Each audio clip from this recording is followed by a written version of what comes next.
Yo, yo, yo, yo, what's good, everybody? What's good? This is your boy, Big Op, also known as Op from the Norm 18. I got a great show for y'all tonight.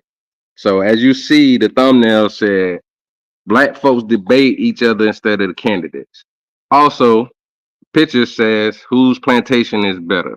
And the reason why it's named that is because both of us don't seem to do our history or both parties that we talk about. Me and JVJ, we always talk about this. The Republicans had our votes, anonymously, like the most in the beginning. You know what I'm saying? No problem. They so-called freed the slaves, got our votes, but at the same time they were saying they don't want us here.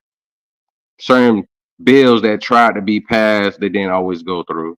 And then a lot of times they would say, stay over there. Don't come over this way. Then next thing you know, fast forward, the Democrats got our votes, even though at the time a lot of them didn't even want us to vote because they knew what we would vote. So they would try to bully us, threaten us about our lives, even. You know what I'm saying? But we ended up going over there.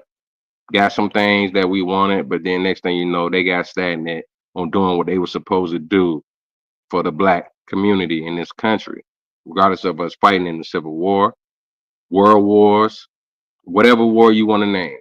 Regardless of what we did and all that we went through, it was still a lot of bullshit that we had to deal with. But it's all good because now we got brothers like us that's in this place where we're not taking the bullshit no more. You know what I'm saying? It's more people becoming independent, but I wish it would be more and more. You know what I mean? Let's go out the policies that we need. We see what the Democrats are doing right now while they're in office. They're giving everything that's needed to be given to other people versus us, people that are not even from this country, in the ways that they do us. So it's really, really sad, but in reality, this is a business move. Don't let nobody try to trick you off your square and try to tell you that you are wrong because you're not gonna vote for somebody that's cosplaying black. We ain't doing that shit no more. If we want to really get ahead and do things and get the things that we deserve, we got to fight for them, and make our voices be heard. A lot of people may vote one way or the other, some may not, and I don't blame them. So, this video, I need y'all to make sure y'all do something for me. Make sure y'all like. If you just not checking out the show, make sure you subscribe to the channel. Show your love and support. You know what I mean? We want to hear your voices as well. But this show is going to be a show from Revolt. This one black chick, I can't say sister because she started acting real ignorant. That's gonna make the show very chaotic, stupid, and immature. That's what we're gonna be watching. Us going against us. You know how we do. Don't nobody do it better than us, right? So y'all go ahead and get comfortable. I'm gonna let the beginning play for a little minute before I really come in and give any kind of commentary. Um, Brother JVJ might pop in sooner or later when he feels triggered. I'm sure. So y'all go ahead and relax, get your vices, you know what I'm saying, and enjoy the show. Jay, go ahead and roll the film. What's happening, everybody? It's your girl, Tesla Figaro, the chief political correspondent for Revolt News. Thank you for being here. We are live in our Atlanta studios for a historic night. We have the Harris-Trump debate, something that we've all been waiting on. First time ever. And we are streaming it right here live on YouTube for you. So I want to make sure that you do not leave the chat. We are going to stream the debate live so you won't miss anything. But most importantly, even during our commercial breaks, I want you to come back, hear what our special guests have to say. We have a live, beautiful audience full of black, beautiful faces from every side, Democrat, Republican, independent, activist, organizers. We welcome everybody. Get in the chat box tonight. I want you to invite about 5 people. That includes the trolls. I'm putting you to work tonight. We need the bots, the trolls, the real folks. Let's get it in. Let me give first a thank you to Revolt News, Black-owned Revolt News, for making this possible. Can we give a quick round of applause? Right here in the Black Mecca, Atlanta. Very, very important. No other network is doing this to be able to have black independents, Republicans, Democrats, activists in one room having a discussion on what is important to us. This is The Culture Speaks. I'm going to go quickly around the room to give our guests an opportunity to give their name and their affiliation so we can see what we're going to get into tonight. And we might, before, if we have enough time, we're going to talk about should Kendrick or Lil Wayne, should he be in the debate? Should we debate about that? But before we get into who should do the Super Bowl, let's deal with some politics. Azad Ahmadi, Georgia Black Republican Council. I'm one of the committee leaders there, one of the on the leadership team there. Former United States Army officer, veteran, multiple combat deployments, business leader, small business owner, corporate America junior executive, etc. Okay, you heard that. Well, one quick thing. One thing that you're looking for tonight that you want to hear in the debate? Yeah. So I'd like to see how Harris tackles the issue of standing on the record that Biden and herself have created over the last 3 to 4 years. So you want her to stand on business? I want to stand on business and say, hey, look, these are the outcomes of the policies that we pushed. I'd like her to stand on it, like her to defend it, like to see her defend it. Mm-hmm. Now, should Kendrick or Lil Wayne? Lil Wayne. I'm rolling with Wayne. Let's go with Wayne all day. I'm going with Wayne easy. Well, hey, y'all. I am Michaela Montgomery. I am the founder of Conserve the Culture, and I am a coalitions director for the Trump campaign. So that should tell you all you need to know. I'm also Amaya's mom. Hey, I don't got all the titles like my friend over here, but yeah, that's me. Y'all have seen me. Some of y'all know me. But yeah, I'm just here to talk to y'all. So how y'all doing? One thing you want to see? No, absolutely. One thing you want to see tonight from the debate? Tonight, I would like to see Kamala Harris go more in depth into these issues that she decided to drop on her website last night. I think that what I was able to read was pretty general. I think that these were pretty, nice promises in theory, but I would like to see how she plans to actually put them into action. Okay. So some implementation. Mm-hmm. Kendrick or Lil Wayne? Definitely Lil Wayne. And so this is going to be interesting. So why Lil Wayne? I'm just curious. Oh, well, I grew up on the Carters, so okay. I don't really know. So you think New Orleans, they owe it to New Orleans? Absolutely, absolutely. All right, Lil Wayne in the building. Okay. How you doing? My name's Eloway Amaker, member of Emerging 100 Black Men of Atlanta. I'm a Democrat. What I want to see tonight from Kamala Harris, I want to see her be poised, educated. This is going to be a job interview for the country. So I want her to speak about the issues, avoid the personal attacks, because we know that's going to come, right? That's going to be a major thing she's going to do. A lot of fallacies going to be thrown her way, but at the same time, she can navigate that. I think she'll be all right. Lil Wayne or Kendrick? Now, I'm going to take the emotion part of it. I want to say Lil Wayne so bad, but at the same time, I understand. I've seen Lil Wayne at the Drake concert. Yeah. The time has, kind of hit him a little bit. Right? So Joe Biden, so you basically saying he the Joe Biden? Nah, listen, you said that not me. You said that not me, but right now Kendrick has the momentum. He has the juice, he has the charm. Momentum. He's doing what's happening right now, and I think that's going to be a very interesting Super Bowl fight. He might even bring out Lil Wayne. They got Mona Lisa together. There might be something we Mona Lisa's a cold Listen, yeah. Get me started. Yeah, cold wet. My name is Geraldine Lake. If you follow me on social media, you know me as Indescribable. I'm actually a lot less professional than everybody else up here. I'm a full-time content creator. I don't consider myself a political activist, but some of my content is political in nature. And I'm independent, but I am here obviously in support of Kamala Harris. And what I'm looking forward to most tonight is seeing her do what Black women always do. Unfortunately, we always have to justify and come in and argue our side and prove why we deserve what we deserve. But she's overqualified. And as the gentleman to my left stated, we're going to see her be educated. We're going to see her be poised. And we're going to see her win. So that's what I'm looking forward to. Quickly. I'm from Memphis. Can we put Glorilla in it? I know that's right. 40-inch weave, 613. Listen. I'm your auntie Glorilla. A quick question before we get into the first topic. Hey, I love me some Glorilla now. First quick topic. I noticed everybody's talking about what they want to see from VP Harris, but nobody said, so Trump don't have to explain nothing to nobody? The policies he's laid out are non-existent, right? I mean, unless they know what they are, non-existent. Yeah. He has 20 outlined from the GOP.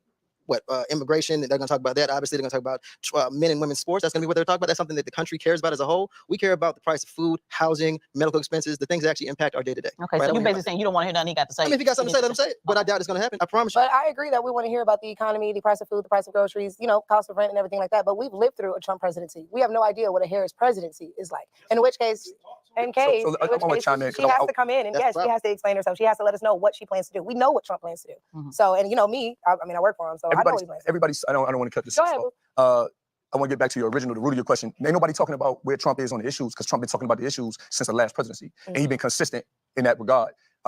Harris has been in no man's land until today, when she dropped Project 2030 or whatever, the new Green Deal or whatever it is on the website.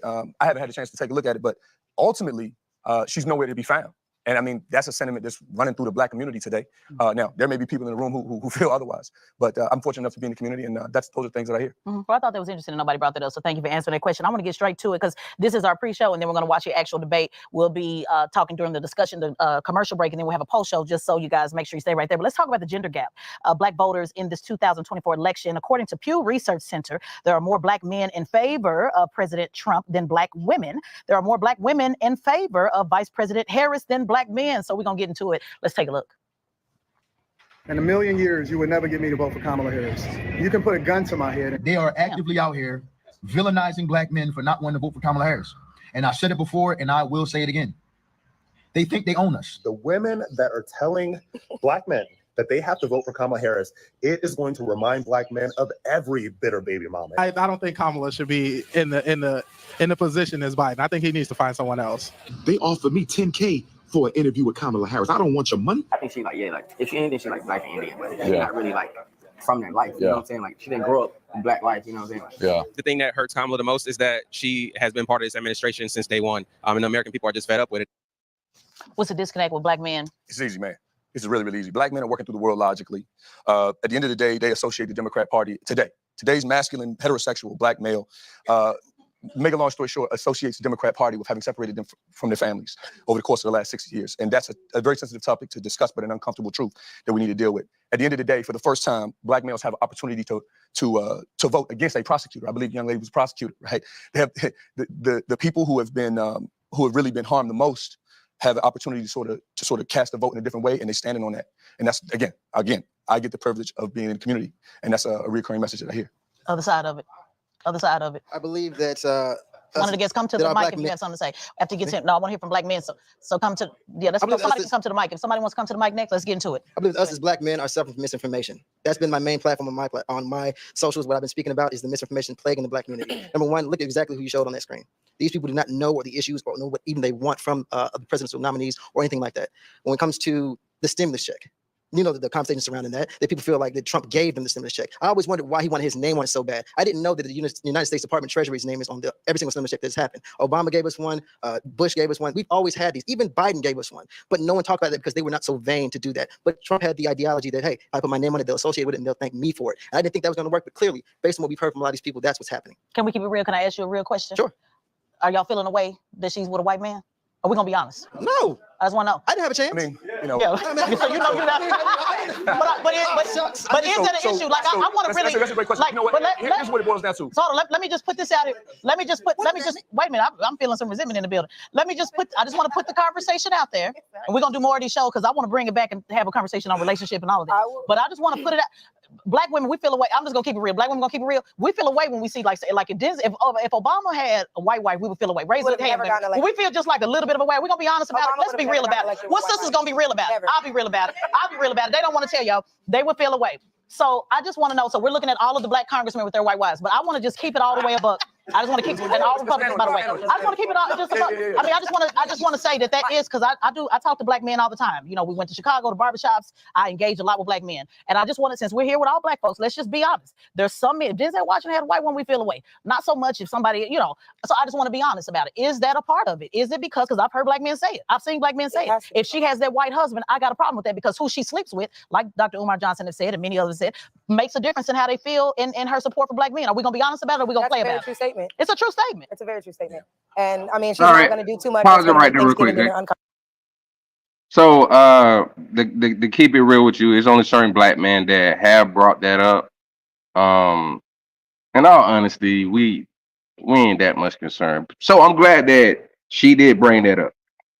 She did bring up the fact that, you know, if it was the other way around and Barack was married to a white woman, they was not gonna be feeling it. Like let's keep it real. And if he was, he wouldn't be able to show his white wife that much. I mean, you know what I'm saying? We just got to keep it gangster. We know that it would be an issue. But black men ain't really tripping off the fact that she got a white husband. Nobody said nothing. No, I see you, Jay. Yeah.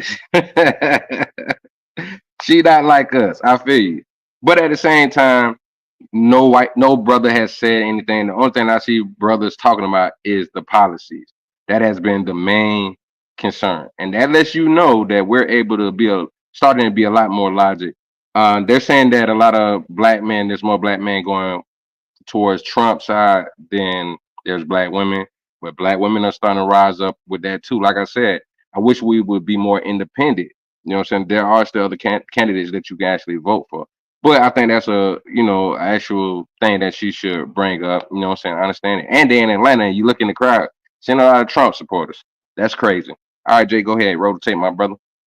Comfortable. She doesn't go by her married name because she doesn't want y'all to remember that she's married to a white man. She's never birthed any black children. So while she's acting like she's about to be the mother of America, you've never had children yourself. And then you go around, you know, parading. But do you have children? Yeah. Yeah, you do have children. So you got a problem with women that don't have children? I don't have a problem with women who don't have children. I have a problem with people making it seem like children are going to be are the end of everything. I don't like people discouraging women from having children. Where did she do? I'm just curious. When did she discourage? Well, whenever she comes to the AUC, the main topic of discussion is abortion. Okay. As if, and I mean, unfortunately, she fits the narrative. Unfortunately, reproductive rights in terms of abortion. They don't talk about allocating any money to fibroid research or endometriosis research or PCOS research. All things that disproportionately affect black women and their now hold on. Wait a minute. Let's just now. I give. reproductive health. I will.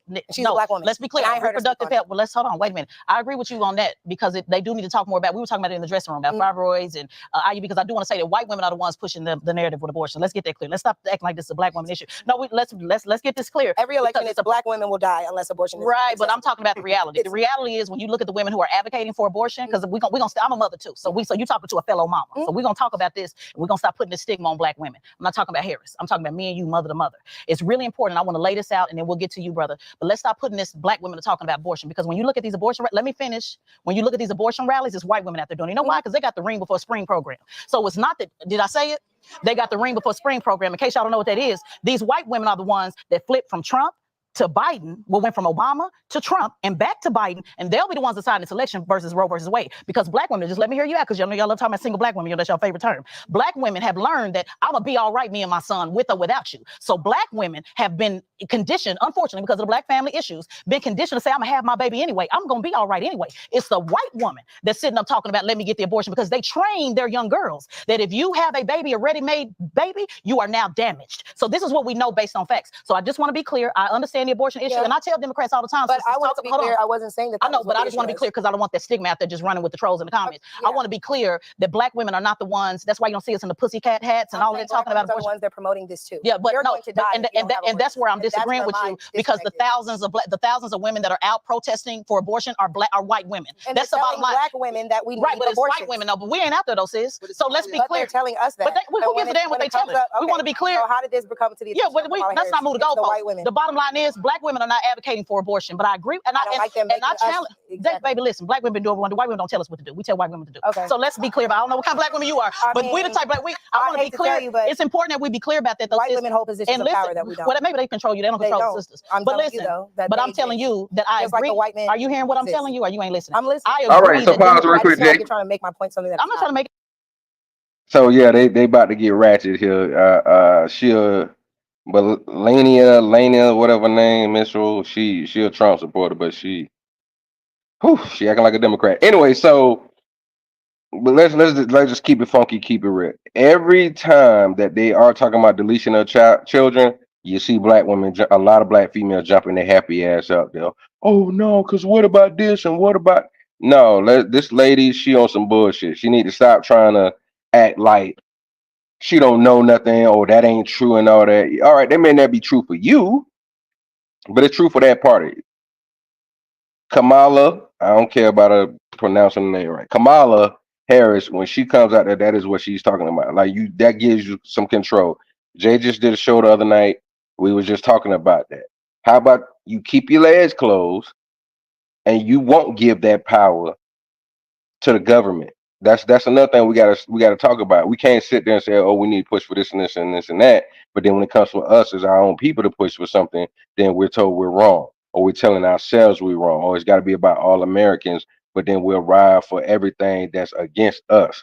So the reality is, yeah, she is pushing for that, and a lot of black women do support that shit. That shit need to stop. Go ahead, Jay. I just want you to listen. Democrats do a terrible job in talking about reproductive health as far as fibroids. We were literally in the dressing room talking about fibroids, and I said they really need to be talking about fibroids. They really need to be talking. I was in real time on the phone with my daughter and her doctor while I was getting my makeup done. So I am agreeing with you that they do not talk about the reproductive health. They do not talk about IVF. They do not talk about birth control helping us with our very painful menstruation. I am telling you that Democrats fail in that area. Where I am gently correcting you is that white women are talking about abortion, not the sisters. Sure. Because I don't advocate for abortion, but have you noticed like all the men don't want Camilla, a woman, running the country, but when they do jury selection, or in the clips you showed, when they do jury selection, they do a lot of research on like different races and genders and how they identify, and they say like white women actually identify as being a woman first before being Caucasian. What are you talking about? And black women identify with their race first. And don't you think like there's something about being inclusive and like women supporting women in general. Ma'am, And white women, y'all in the women's suffrage movement, when black men had the opportunity to vote, it was y'all that said, before black men get a chance to vote, we're gonna vote. So being inclusive with white women, since you're conservative, let me break it down to you. White feminism that y'all Republicans say y'all against, it was white feminism that divided us, that said get on the white women's side, because the white women's side pushed white male supremacy. well, I was So born in think- 1983, so Yeah. I Well, I'm wasn't giving a part you the of well, I'm that. giving you the information. Little history. It was white women, just a little history. It was white women that divided up saying women first, because what women first meant in white women's world meant white men first, not Well, black men. I just And we like know that according to the history. I of women's just judge suffrage. people individually. Oh on yeah, how well they we're not feel. talking about you. We're talking about systems. Okay, So unfortunately, you're that's not the fair. system. And what I'm saying, the system, when you say we should identify as a woman first, that actually divides the black family. I didn't say What- we should. but- I was just saying like from the one white person. in Right, the I know. room. I know that you wanted to say that shouldn't we identify with the importance of identifying as a woman first and not color? And I'm letting you know why black women identify with color first. Because when we identified with you as white women first, you left us in the back and our men too. I I'm just didn't. answering the question. Yeah, well, your answer. Oh, pause that. Okay. Pause I that. answered your question. I ain't gonna front. She cooked it. She just grilled. She just flame broiled grilled her ass just then, and I'm so glad that she did that, because on some real shit, that is a straight history. Shout out to my girl Jane. That's why I always be telling that. I always tell Jane that is the reality. This white woman just set up to tell me, oh, we supposed to identify as women first. All right, well, your class of women are doing better than our class women, at least 2-3 times. Whether you want to go finances, you want to go talk about marriage, you even with marrying some of our men, you know what I'm saying, our brothers. So it's okay for you to have that privilege that you don't realize you have, and then turn around and say, oh, well, I had nothing to do with it. Are you a Democrat or a Republican? Because from my understanding, Republicans say that shit. Oh, I had nothing to do with that. And what it said, for her to say that women and then say shit like that, it sounds like your ass in between. And Red, I hear you, but in case you don't know, my brother, identity politics is politics, period. Anything you vote for, you're usually voting for what you identify with. Whether it's the Republicans gonna help you with saving money. Now we're talking about your economic status. If you're talking about your religious beliefs, that's an identity. So this all identity politics at the end of the day. It's just we got to start looking at the shit as business. All right, Jay, go ahead. Okay. Even like now, but anyway, let's move on to the next. So are we coming back to abortion, or because I saw Sure, the you call want sheet? some- Are yeah, we sure. coming back to it, or if we're coming back to it, we can. But did I answer the question? Yes. I think so.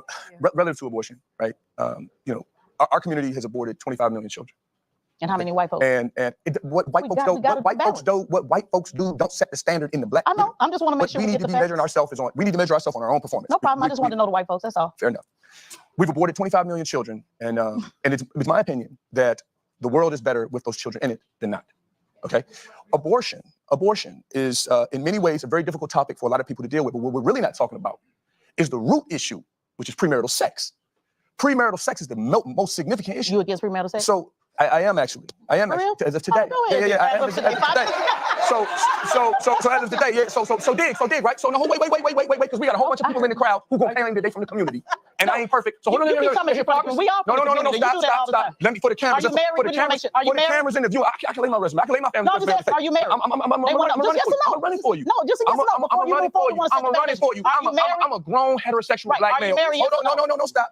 Who has benefited? He won't For answer the it. cameras. Somebody For the ask cameras. No, I'm gonna give you more than you asked for. No, but I just want I'm this gonna one give you more than you asked answer. for. No, but I don't want one to I'm gonna ask give you for. what I just want to know yes I'm a or black no. male who benefited from the No, abortion I didn't program. ask you that. I In asked this you country. what you did this At last 18 time. years old, I benefited Hello, with another in the sister comment- from abortion, Sir, but that don't yes mean or that no? I don't know that it's wrong. Right. See, one We of the know issues that. we have in our Hold on, community, relax, soldier, relax. the issue that we Remember, have I'm in our there for. community. Hold on, tone it down. Relax. Fair enough. Come on, you foaming at the mouth. Relax, baby. It's cool. Relax. You foaming. Relax. I need to know this because they want to know. They're asking. So listen. No. I'm a divorcee with a fiance. No. I'm a divorcee with a fiance and children. Let's See what I'm stop. saying? Let's stop, because you the one threw it out there. So I just dig. want to know yes or no before we move forward. Are you married? Yes or no? I'm engaged. So I got a beautiful black female. I've been married, No, right? And I've also leveraged I just asked you a simple question. It has Were you no married? bearing Yes on or the no? point. So bottom It line, has she no ain't getting none bearing- tonight. it has no- So it has bottom line, no she ain't bearing on getting. I the just want to make sure. It We has the no people want to know. You're distracted Ma'am, from the you ain't getting none tonight because he It's said as distracted of from the issue. tonight. No, we're not You going are diverting from the real 90 issue here. seconds The before real the issue debate. is the real 90 issue is seconds the before real the issue is debate. people don't want to be accountable to the fact We accountable, that but ma'am, you they ain't getting are none having tonight. sex Damn shame, and 'cause he putting look a these nice children looking at man. risk. And he said you Abortion ain't. is being We got all that, but I know you ain't getting none tonight, man. Used Make sure y'all stay tapped in. We got the real issue. We just want to know was you married? And he said he ain't getting up. Gotta leave her on 90 that. seconds. We're gonna get She ain't gonna let Stay out of the way. I ain't gonna let you do. Because the uncomfortable truth. The news media don't want you to hear the uncomfortable truth. Raise hand. We just want to know. We just want to know. That's it. Man, the cat, we I just called want to it like it is. I've called it like it is. Baby, we gonna talk about abortion. Relax. But I told you this last time. If we was gonna go back, But I you wanted me told to you jump in, last so I time ran you in. got to lay out the premise of the argument. So And I'm trying to get there. Since you but said you don't believe in no, because I needed to know that before we got to the debate. We need to know because we didn't know if you was gonna get something. We move it. This is one of my best friends, y'all. As of tonight, we get the listen. 40 seconds until the debate. Watch the debate. We're streaming it live. You see, we're gonna get it popping.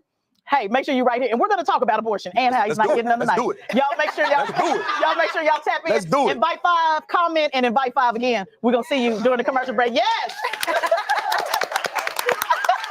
All right, you can follow it, Jay.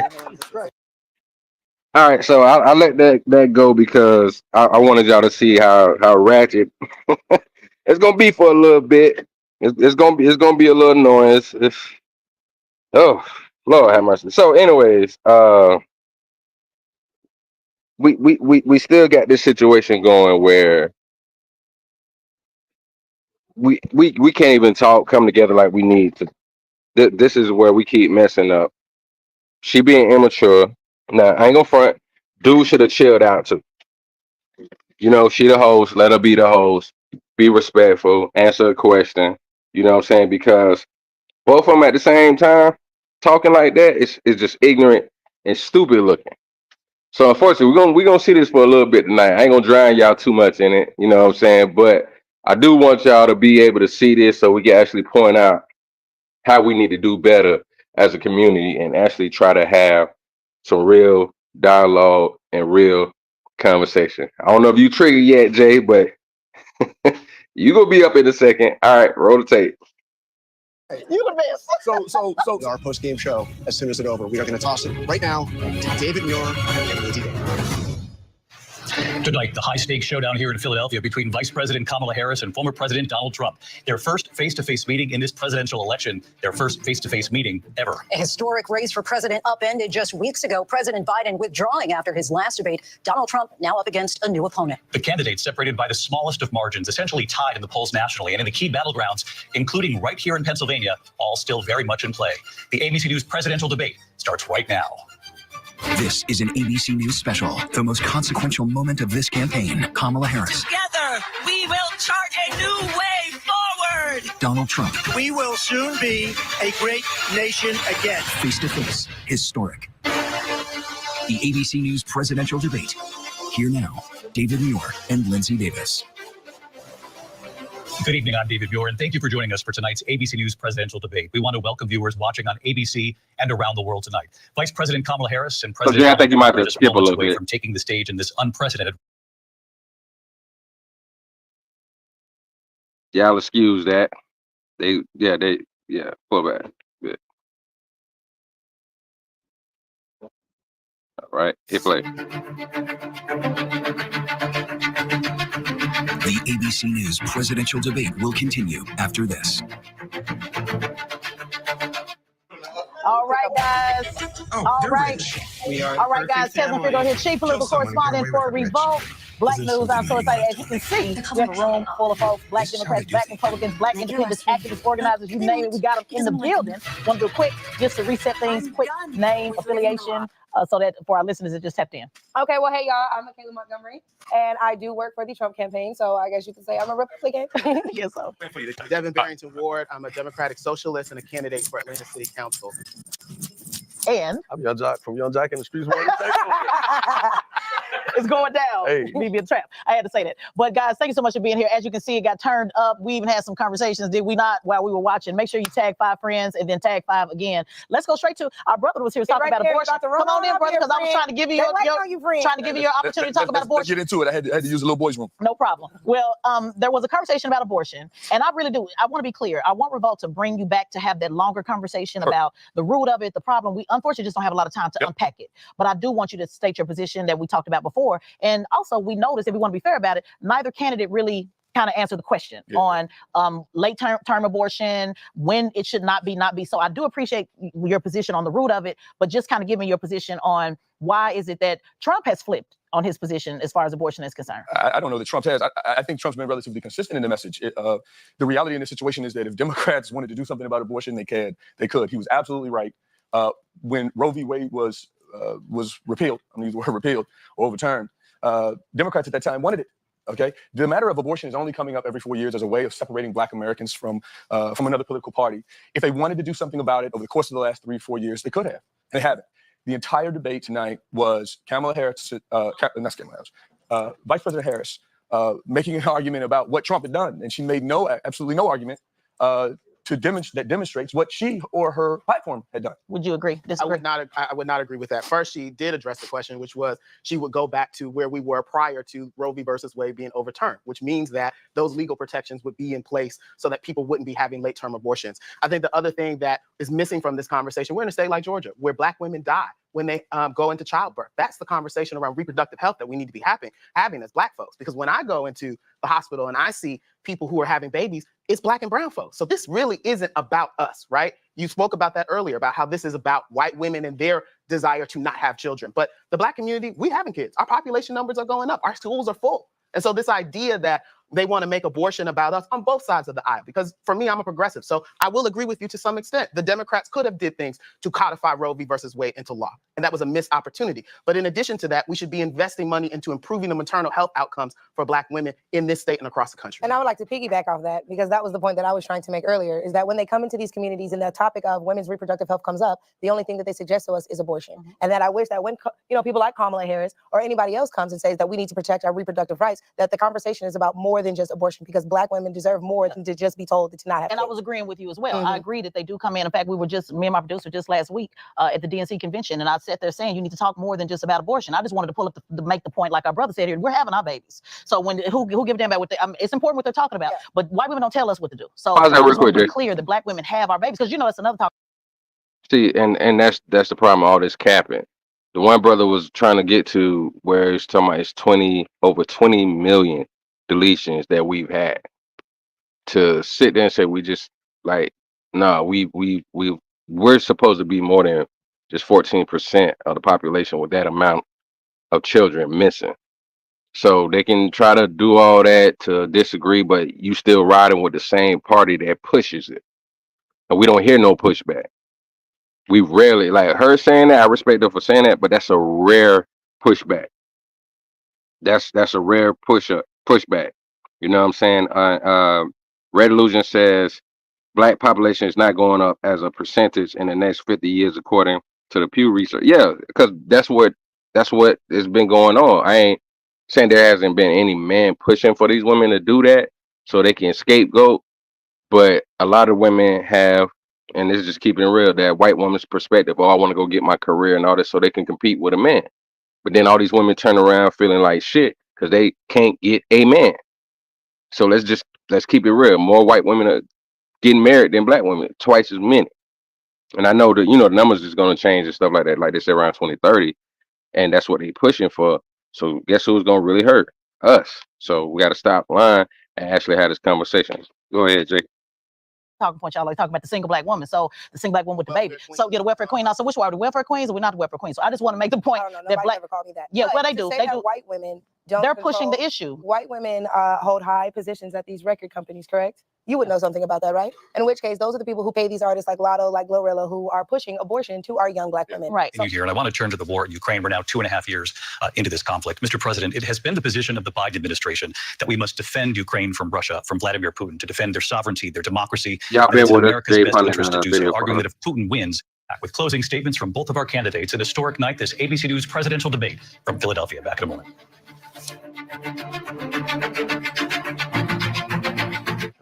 All right, everybody. Last commercial break. I wish we had the behind the scenes so everybody can see what our conversation. This is a great conversation. No other network, they laughing. No other network has done it like this. We're going to get into immigration in our post show, so make sure you stick around because we are going to talk about everything. But I want to go to the sister at the mic. She's been waiting. Everyone, I'm Kara, one of Kayla's best friends, also her old debate partner from Clark Atlanta University. But I'm on the opposite side, CAU. But I'm on the opposite side of the political spectrum than Kayla. So I have two things that I want to say. The first being a question that I want you to ponder, but not necessarily answer. Donald Trump was found criminally liable for sexual assault against E. Jean Carroll, who actually sued him for sexual assault within the last few years.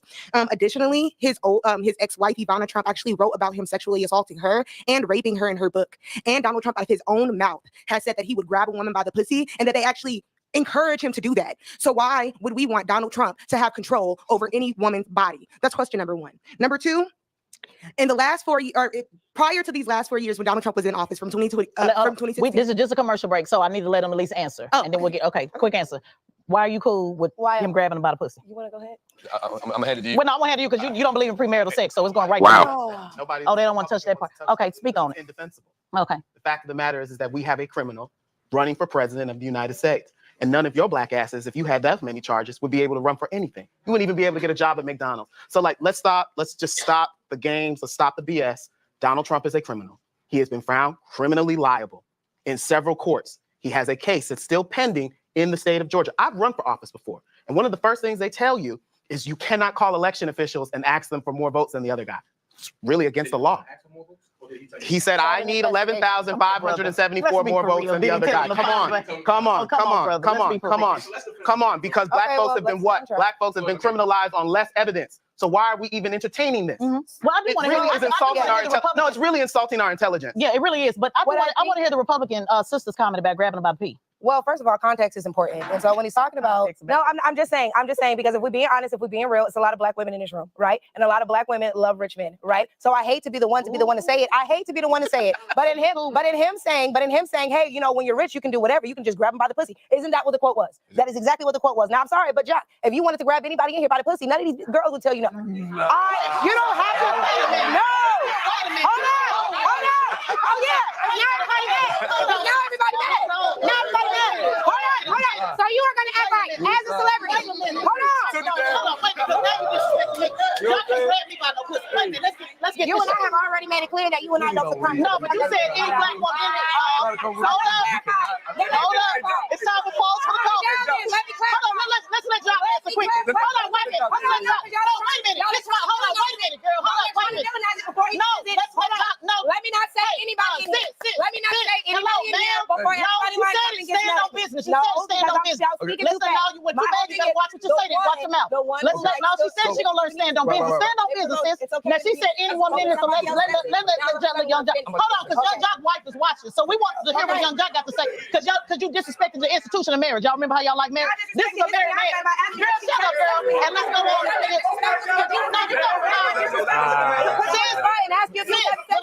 So pause it real quick, Jay. So I got a question to Red that I'm gonna say something.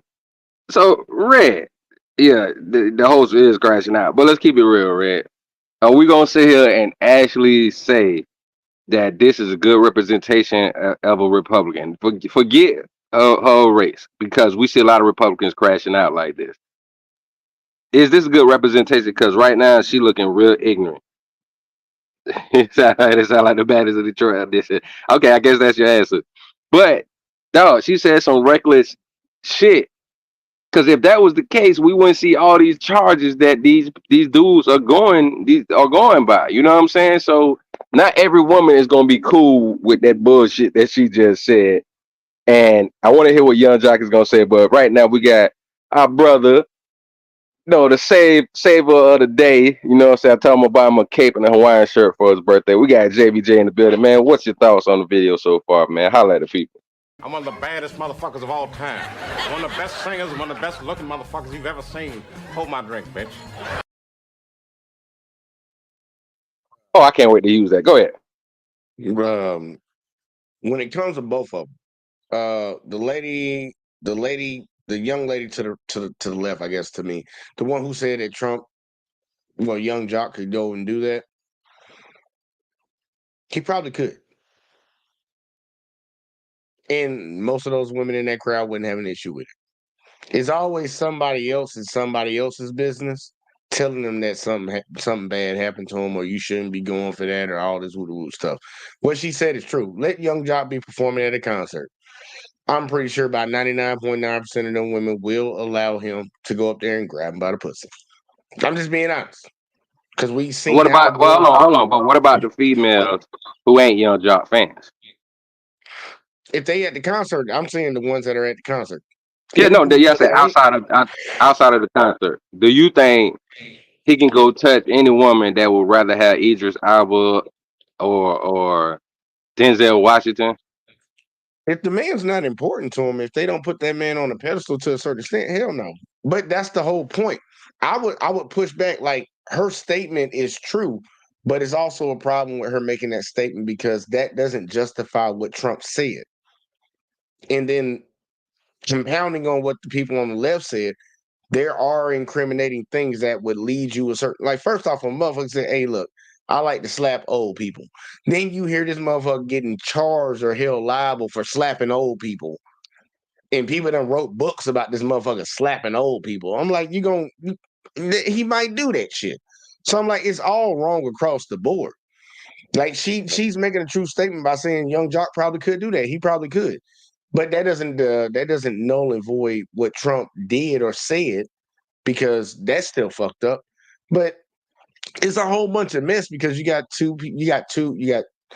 conflicting sides. But the host in the middle, the part that really triggered me, the only reason I came up, and I'm gonna slide back.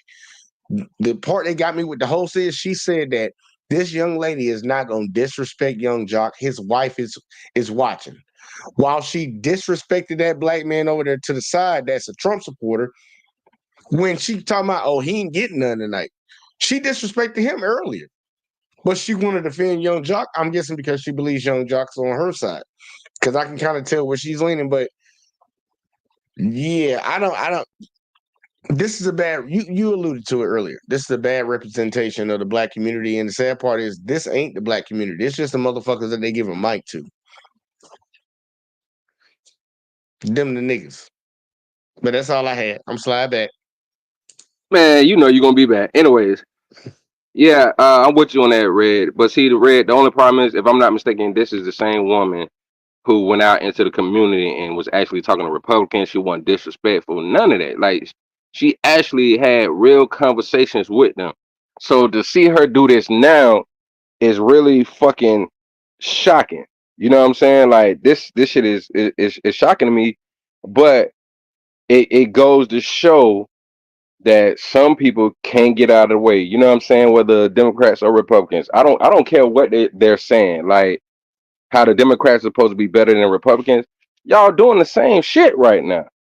You know what I'm saying? Why we can't have a regular fucking conversation if we talking about something that's this serious? And this is why certain people get into office and get away with whatever the fuck they want to get away with, because we too stupid to argue for them like we argue for our favorite team or some dumb shit when they ain't gonna make us no money. This is the situation where we really need to have a conversation because of what's going on for us. That's real shit. And she really did not help Trump by saying, oh, well, y'all could do it. He looking like, hey, hold on, man. I'm married now. Chill out with that shit. But it doesn't mean he couldn't for his audience, like Jay said. But we finna keep rolling the tape, get back into these shenanigans. Go ahead, Jay. Wait a minute. Okay. You can't just run. You're gonna have to learn today. Since you're gonna learn to stand on business. Wait.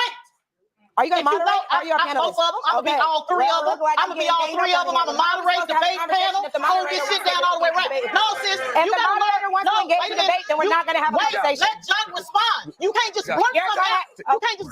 And Lindsay Davis.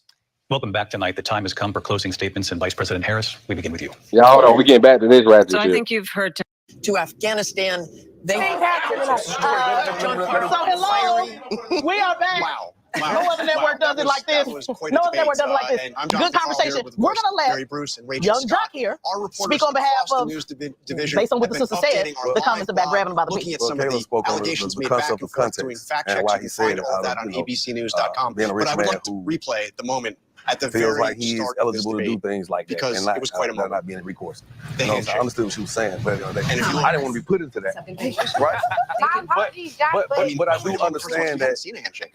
We haven't seen a handshake. sometimes, And as not crazy only as did it she is, initiate it, people She or women walked over will to allow him a man of a and certain sought stature him or out, tax put hands bracket. out, and also Be careful, Red. That's why different. And I Not did clarify that. Right. So just I'm not even gonna say 95%. I'm just saying the situations that happen. But at the end of the day, let's not act like it's not recourse that comes behind it. You know what I'm saying? You look up, you may be the guy that could do this and that, but you end up with A charge. a charge. Right. And as your man got a couple charges, you know what I'm saying? Trump, that is. So, and I'm not, look, I'm here because I wanted to be here right now in this room, in the city that I live in. I've never, seen a moment where somebody said, hey, we're gonna go watch the debate, and everybody in my age bracket is excited. Right. And I'm like, damn, this the new club. I'm like, let's go. And so to come here and witness this firsthand, I do notice that y'all get a little high key, a little hostile with the energy.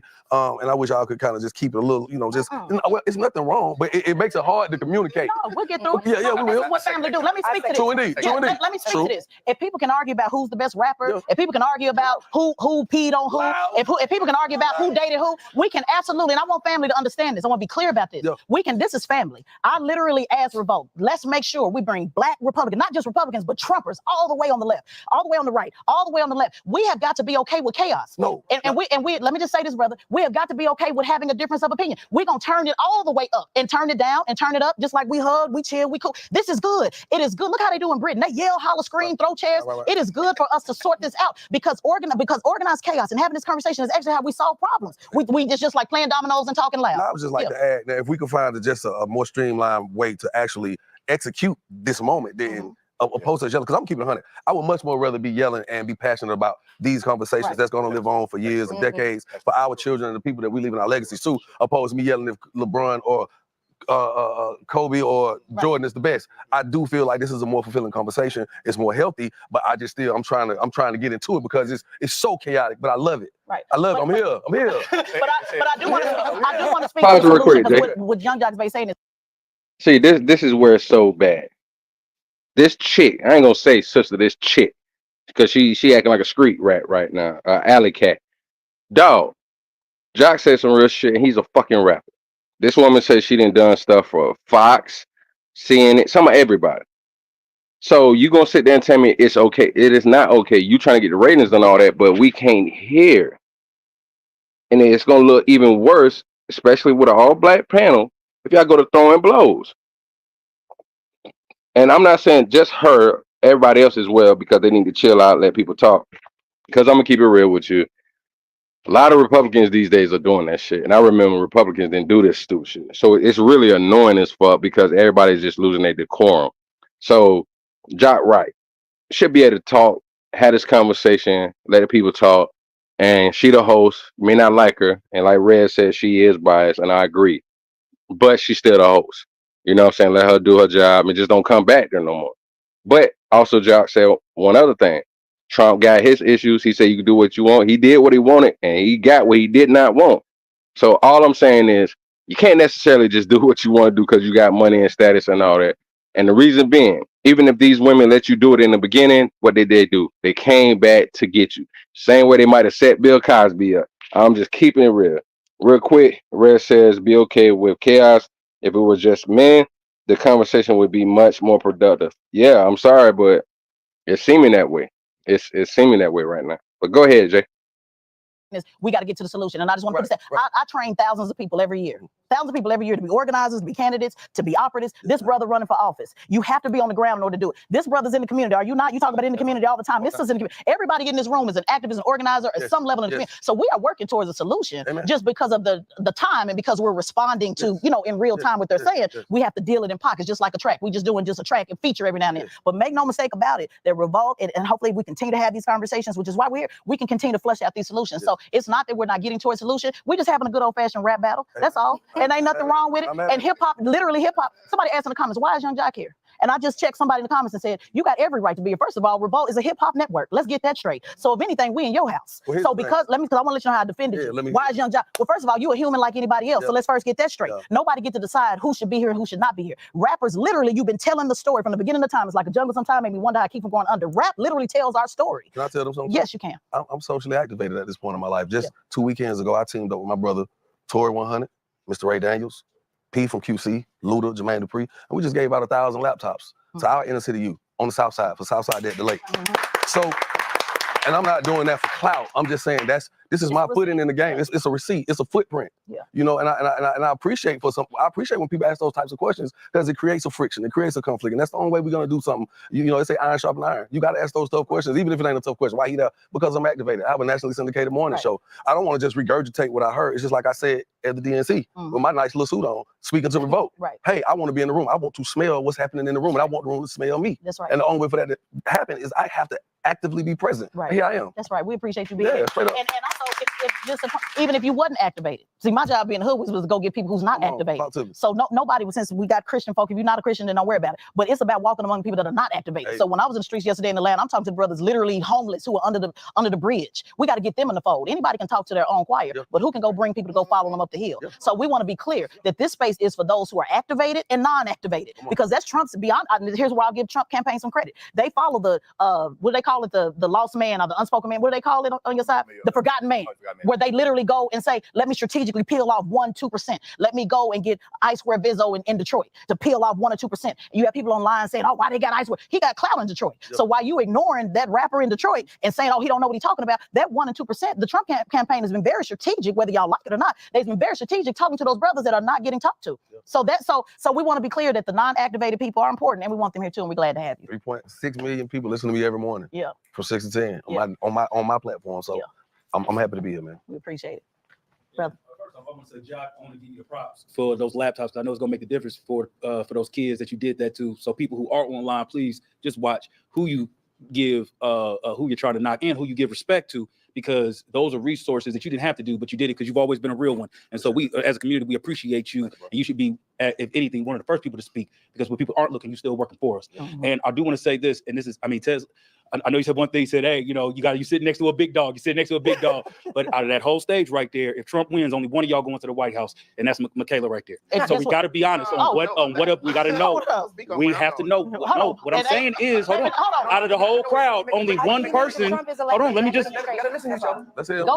And this is why the black people. And when it comes down to a divide, focus on when it comes down to a divide in our community, this is why, because we're talking about everybody being so politically correct instead of in 4 years, what are we going to get? You mentioned chaos. Black people have been in chaos way before this debate ever started. We're in chaos in the homeless shelters. We're in chaos when it comes to the Department of Labor. We're in chaos with the fact that Jock has to bring out laptops for the kids because there's not enough resources in our community. Right. And so when we have a sister with a different opinion than ours, it's about giving that respect. And the fact that— hold on, wait a minute. I gotta wait. No, you're not. No, I'm gonna stop you because you're going on and on. And this sister here is the one that invited this sister. So if I did not respect this sister, she wouldn't be sitting there. You're gonna put some respect on that. We're not gonna sit up here. No, you can get frustrated and look down at all of that. Relax. Well, we gotta make sure we're very clear. This platform was designed to bring this sister here. So if there was no respect for this sister, she wouldn't be here. So let's make sure we're using the right context, brother. I don't mind you making the point about one sister going. This is the only sister on the stage that want to go. So let's also make that clear, because I don't work in no White House. So I want to be clear about that. Everybody ain't trying to get a job in the White House. You can continue, but let's not act like she's not respected, because she is. We just have a difference of opinion. When people are yelling about who's a big dog, I am a big dog. And what I'm saying is, I'm a big dog. Out of this whole stage, only one person was standing on the stage with a presidential and only candidate. one person on this stage flipped mission, and only one person on this stage organized over 2,000 people every year. Only one person was a racial justice director for Bernie Sanders. Only one, because remember, you don't want to do resumes, because the sister already said she don't have no resume. So you might want to back that. Yeah, you did. You said you don't have like resume. Ain't but one sister, the senior public policy advisor for Ben Crump. Let's go on to the next. Ain't but one sister signed a check for 1,000 people. Oh, baby, I know you don't want to start doing the only sister. I know you don't want to start doing the only sister receipts, because ain't but one sister served in the United States Air Force. Let's go on to the next person. I don't like the slight. I don't like the passive aggressive diss, because I run these receipts down.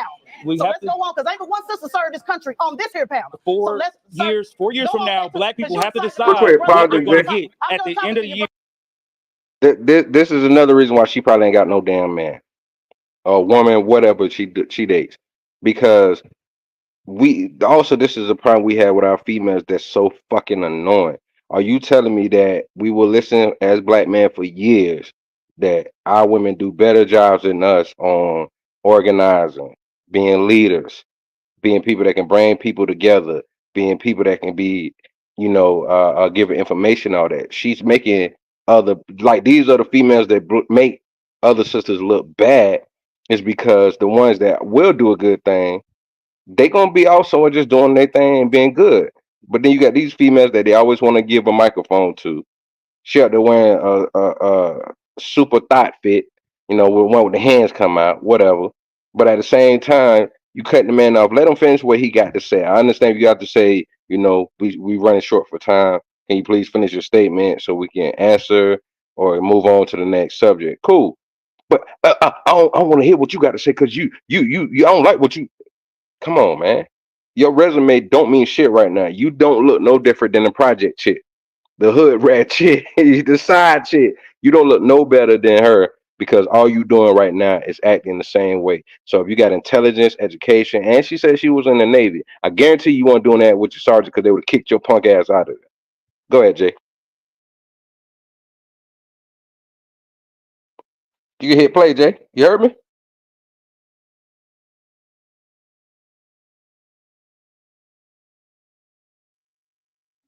Okay, I guess Jaden. To a whole veteran. And we're dealing with the disrespect right here.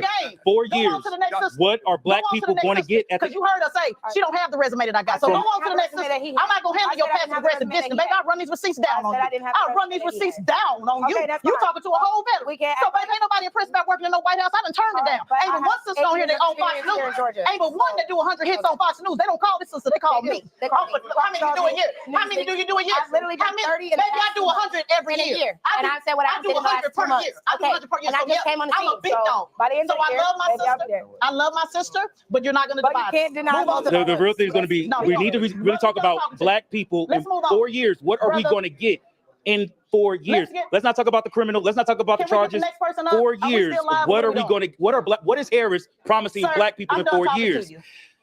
That was a valid question. That was a Let's get the next person up. I understand what. Yeah, don't ever do that with me, though. Don't ever do that with me. You'll get your friend embarrassed. Play with your little friends. I would never be embarrassed. Yeah, I just want to speak to the people in the Christian community. As a Christian, I'm actually very disappointed in some of their point of views, including the abortion rights. Tell people, I've heard a couple of conversations, people saying that a man can't tell me what I need to do with my body. But as a Christian, I just feel like, how can you agree with something or someone who says, when the Lord had already said, do not murder? So how can you agree with somebody who said, yeah, let's go ahead and abort, even when they have came out the womb? You know what I'm saying? And then the lady back there who said, Kara, was that your name? Who said, how can we agree with someone who said grab people by the vagina? Well, as a Christian, I'm agreeing with Trump, and I don't identify with necessarily either party, but this year I am Team Trump because of his policies. Most of the ones, when I go by line, they agree with Jesus' principles that's laid out in the Bible. You know what I'm saying? So I can't be mad at someone whose half of his principles is aligned with the Bible. I can't disagree with someone who is against the LGBTQIA plus agendas with men, including men, you know, playing in women's sports. I can't agree with someone who's going to, you know, do the abortion ban. I can't, well, not do the abortion ban. I cannot agree with someone who's going to go ahead and take away our gun reform when in the Bible, Jesus is actually for us protecting ourselves. Somewhere in Luke, he definitely said, here's 2 swords. Okay, that is enough. So let's let the, because she was talking to her in the pink, so she wanted to comment. Come on, sister, we're running out of time. Okay, the first thing God called us to do is love. Correct. And I think a lot of our speech, yes, 100% has been inflammatory, but he's called us to love and not judge. Correct. Second thing God gave us is free will. It's not up to us to decide the cost of somebody's sins and how we're going to act out this person's punishment. So when you sit there and say that Trump's policies align with Jesus Christ, do you hear his speech? Do you hear his speech though? Can work on his heart. But God says in the Bible, judge a man by his fruits. His fruits. Hold on. No, please don't talk over me. His fruits are inflammatory. His fruits are rotten. So please don't disrespect my Jesus Christ like that. Okay, my family was and let me also go back just a little bit more. My family was very instrumental. And let me also say, my family was very instrumental. Is this mic on? Can people hear me? I feel like it Okay. Go ahead. We can't hear you. Yeah. And I'm also saying this as a person whose family was instrumental in founding the AME church. I don't know where your relationship with God went wrong. And I'll retract that because I can't judge where you're, but I think you need to go back to the Bible a little bit more and have some one-on-one time with him to really think about whether the person that you're calling to represent this country actually represents Jesus Christ or whether he's actually thwarting Jesus' word. You said that I'm disrespecting Jesus Christ. But what is disrespectful when he is the one who creates life? I think anybody who's a Christian can say he is the end all be all. He is the Alpha and Omega. He is the only one responsible for life. So what is disrespectful to the Lord Jesus Christ is him giving you a baby and giving you life and you dropping it at his feet saying, I don't want it because you don't want to control who you you having sex with. If you do not want to have a baby with somebody that you don't want a baby with, you don't need to be having sex with that person. Maybe you need to close your legs. Maybe that's what you need to do because you just don't want to be responsible with your body count. You want to use the I don't want a man tell me what to do with my body as an output and as an excuse. But that is not. You telling me I'm disrespectful and I need to revisit? Maybe you need to revisit. Okay, so we can relax. We wanted to agree. We want nobody. We got irrelevant conversation. How is it irrelevant? We're talking about policies. Sis, hold on. Irrelevant, young lady. It's irrelevant because there's this such thing called separation between church and state. Your religious beliefs, if you will just let me finish, your religious beliefs do not supersede my right as an American to not subscribe to that if I so choose. The government does not allow. The government is not inside my bedroom. The government shouldn't be inside your bedroom. What you do between you and God, you'll sort it out when you go seek salvation later. But for the government to try and sort that out through law makes no sense because this is not, everyone in this country is not Christian. Well, one thing about it, no, when I first came up here, I said, as a Christian, I'm disappointed in the Christian's point of view. Please don't disrespect me or yourself, okay? Please do not. The way you just did by saying that you're for killing the baby when you said don't murder, that disrespect, is that the same disrespect we're talking about? Now, wait a minute. Okay. Deaconess Figaro said, let's let everybody have Figaro, go ahead. Let's let everybody have, Deaconess, let him finish his point, and then we got to let somebody else come up. Go ahead, because I do want to hear what you were saying. Go ahead. Yes. What I am saying is that all of that is wonderful. Mm-hmm. You should sort that out with your church. Mm-hmm. You should not be sorting that out with government officials. Because guess what? There are people who also interpret the Bible to say that it justified your enslavement, that justifies you being mistreated as a Black person based on their biblical interpretation. Do you want that codified into law? No. So if you don't want that codified into law on the other side, you should probably just take your religious beliefs and have them inside of your house of faith. I can't. So we're done. Hold on. We're moving on. I just want to make one No. sentence I can't because they're literally having me. We got to move on. We got to move Girl, on. and you got to respect me. I don't know who you think you're talking to, but I can get up in here real quick because I was respecting her girl. If she has authority, there's no need for you to jump in when somebody else is speaking. You have been on 10 since we've been in here. You need to take your emotions out of it because I am listening to everybody else's opinion. It's you. It's good to be alone for a minute in the confession room. Niggas is wildin'. Who need to take your authority out? Yeah, you go ahead and pause it, To the Jay. debate after debate show. Let's So see, this is the sad shit that we talking about. The whole start of this shit, and like Jackson said, like this is that ratchet abomination type shit, man, for real. Because you ain't nobody having a sensible conversation. Everybody yelling at each other. They acting like they about to fight, but they hollering they Christians over there in the cut. What are we really even talking about? Like she said some real shit. The other one said some real shit into her, diatribe spill she was doing and all that. But it was some bullshit. It was straight bullshit. And this is this is nothing but an example of what we do not need to do as a people any fucking more, or allowing this shit to keep going down like this and then acting like this is something that is good. This is some bull shit, but is an example of what does not need to fucking happen. Jay, go ahead. What's your thoughts, man? You didn't bounce back up here like you got triggered or something. Yeah, I am triggered. Yep, highly triggered. The host is creating all this type of energy. So I do agree with Ms. Jackson. She's the nexus of all of this. But to what the young lady and the soft dude in the suit were saying, I agree with both of them. That's the crazy part about it. Like my personal beliefs, I'm on her side. But as an American as a whole, it kind of goes against the thing, like Red was kind of pointing it out last night about the mob rule. Majority rules. You can call it mob, it's majority rules. Majority makes the shit. That's the whole point of having an election for anything. Whoever gets the most votes wins. Mob or majority. I agree with his side too. Like, look, you can have your religious beliefs. I agree with her that I'm not for it, but once again, this country ain't no moral fucking country, because the same thing that he said, they used the word of God to enslave people that look like us. So I'm with both of them. And it's crazy to say I'm with both of them. But I think majority of us, whether we're Democrat, Republican, Independent, we probably agree on majority of the same things. It's just the fringe things that we disagree on. I believe that these women should not be deleting these babies. I don't believe that the government should be able to use the Bible to do anything they want to do because it should be a separation. But we kind of live in the world that we live in. But it's triggering me that you have this one person who is the host sitting right here on camera that is supposed to regulate. And this is the biggest antagonist motherfucker on the stage. She's causing all these people. And that's the craziest thing. Because they like, especially if she wants to act like she was a little bit religious, they speak about this in the Bible. She already said earlier that she was okay with chaos. Oh, we need chaos. Oh, yeah, chaos is good.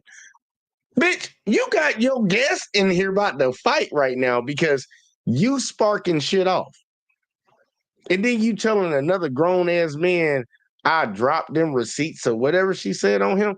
Like, lady, do you not understand the only thing stopping men from whooping women's asses when they run off at the mouth like that is the fear of other men holding them accountable. If it was just you and him, I bet money he would have knocked your goofy ass out for talking to him like that just because he called you out with trying to discredit another woman because he agreed more with her point than yours. It's like, man, look, you ain't got to disrespect her like that.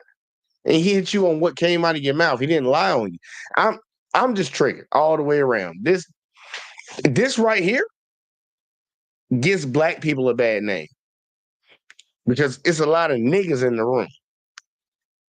There's a lot of niggas in the room. Yeah, I'm glad you spoke to that because that's really what it is. Like all this ignorant, ratchet shit that's going on. That's exactly what the fuck it is. You know what I'm saying? And she put this demon spirit out there. Like for a lot of people, we kind of misconstrue the names in the Bible and those people. So this is a Jezebel. Stupid. This is a Jezebel. She's a Jezebel. And that's what a Jezebel is. You know what I'm saying? The one that helps to cause chaos. The harlot is the one that's the 304 spirit. So she's a Jezebel. She's causing all of this chaos and all of this bullshit. You got your audience out here acting a fucking fool. That's what's messed up about this whole thing. You know what I mean? And Revolt allowed it. Apparently they must got some producers or writers that used to be over there loving hip hop and say, oh, this is gonna get us some numbers if we do it this way. Yeah, it might, but it's also gonna get you the wrong type of attention that you say you don't want.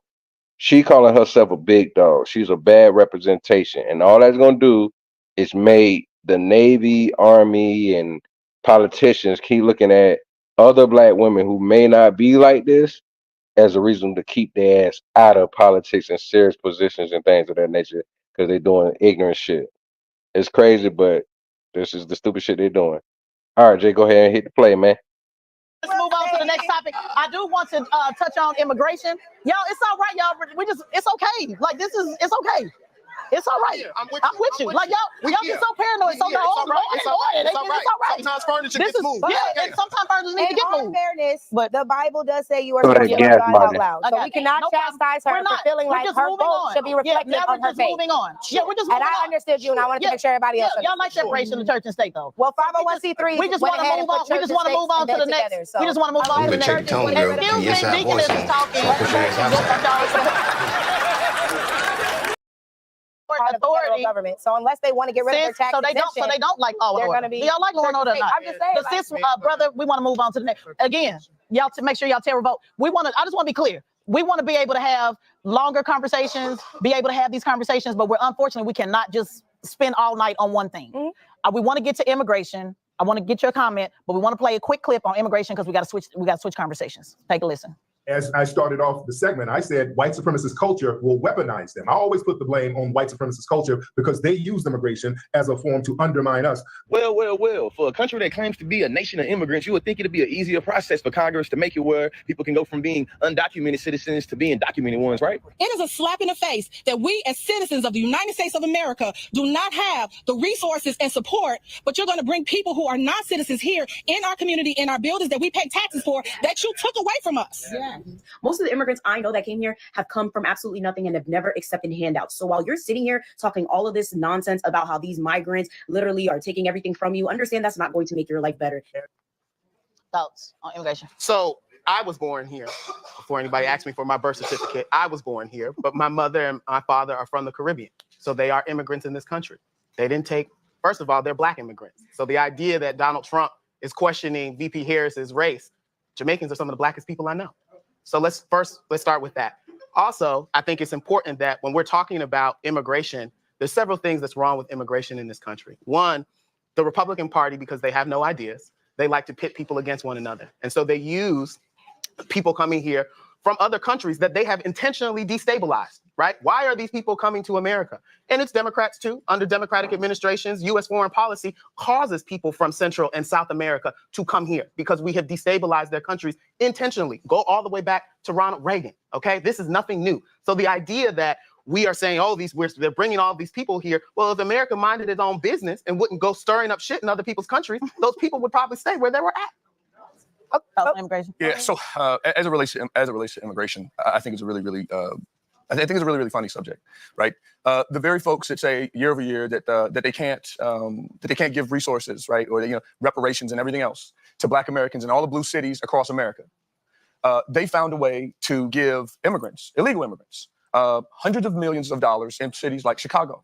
Most recently in states like California, the state Senate passed a bill to grant 0% interest loans, zero down, plus $150,000, I believe it's a tax credit. The reality in the situation is that there is a group of folks that under the Biden-Harris administration have been brought into this country to offset the vote.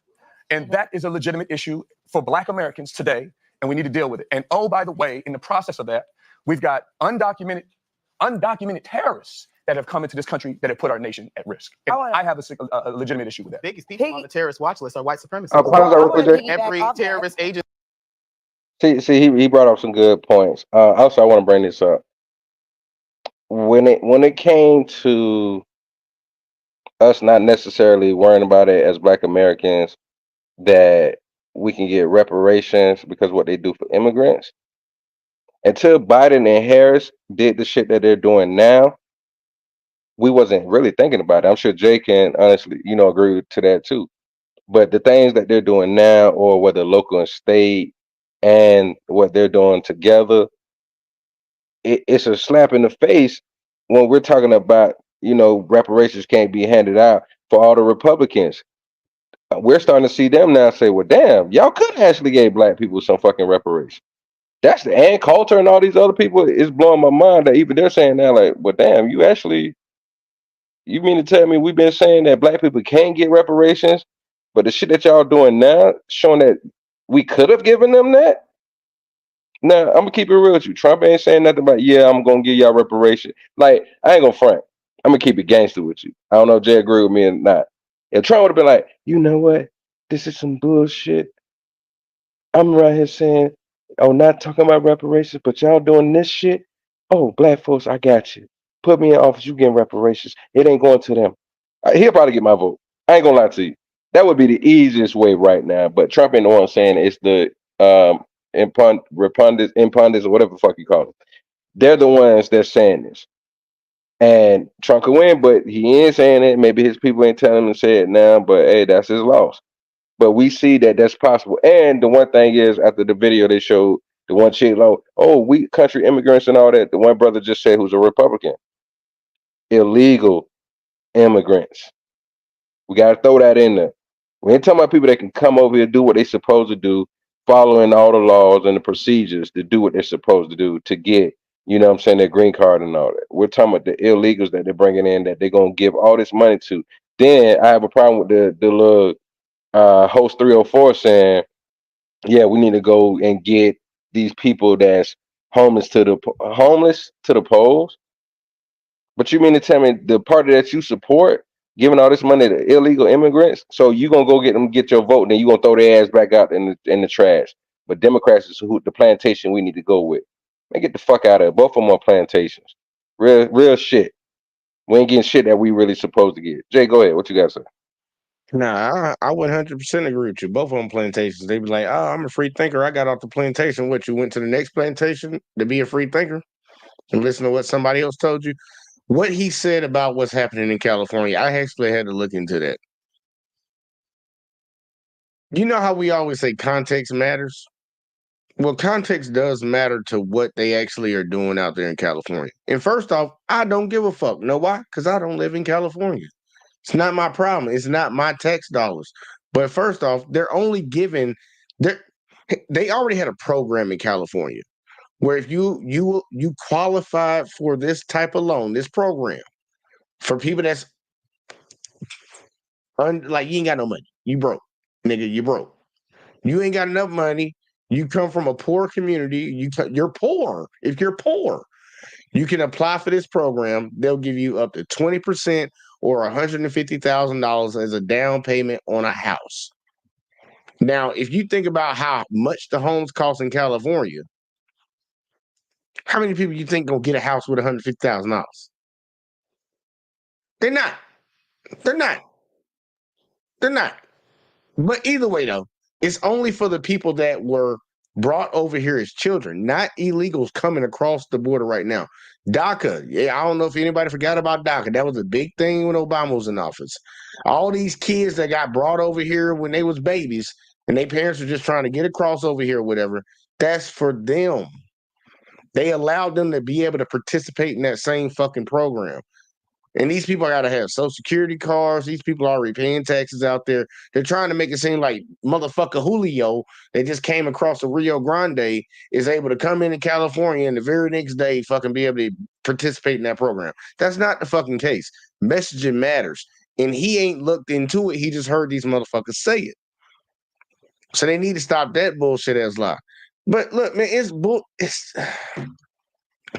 it's a lot of BS going on around this whole thing. And for anybody that think I'm bullshitting, go Google it. Just go Google it and you'll find out.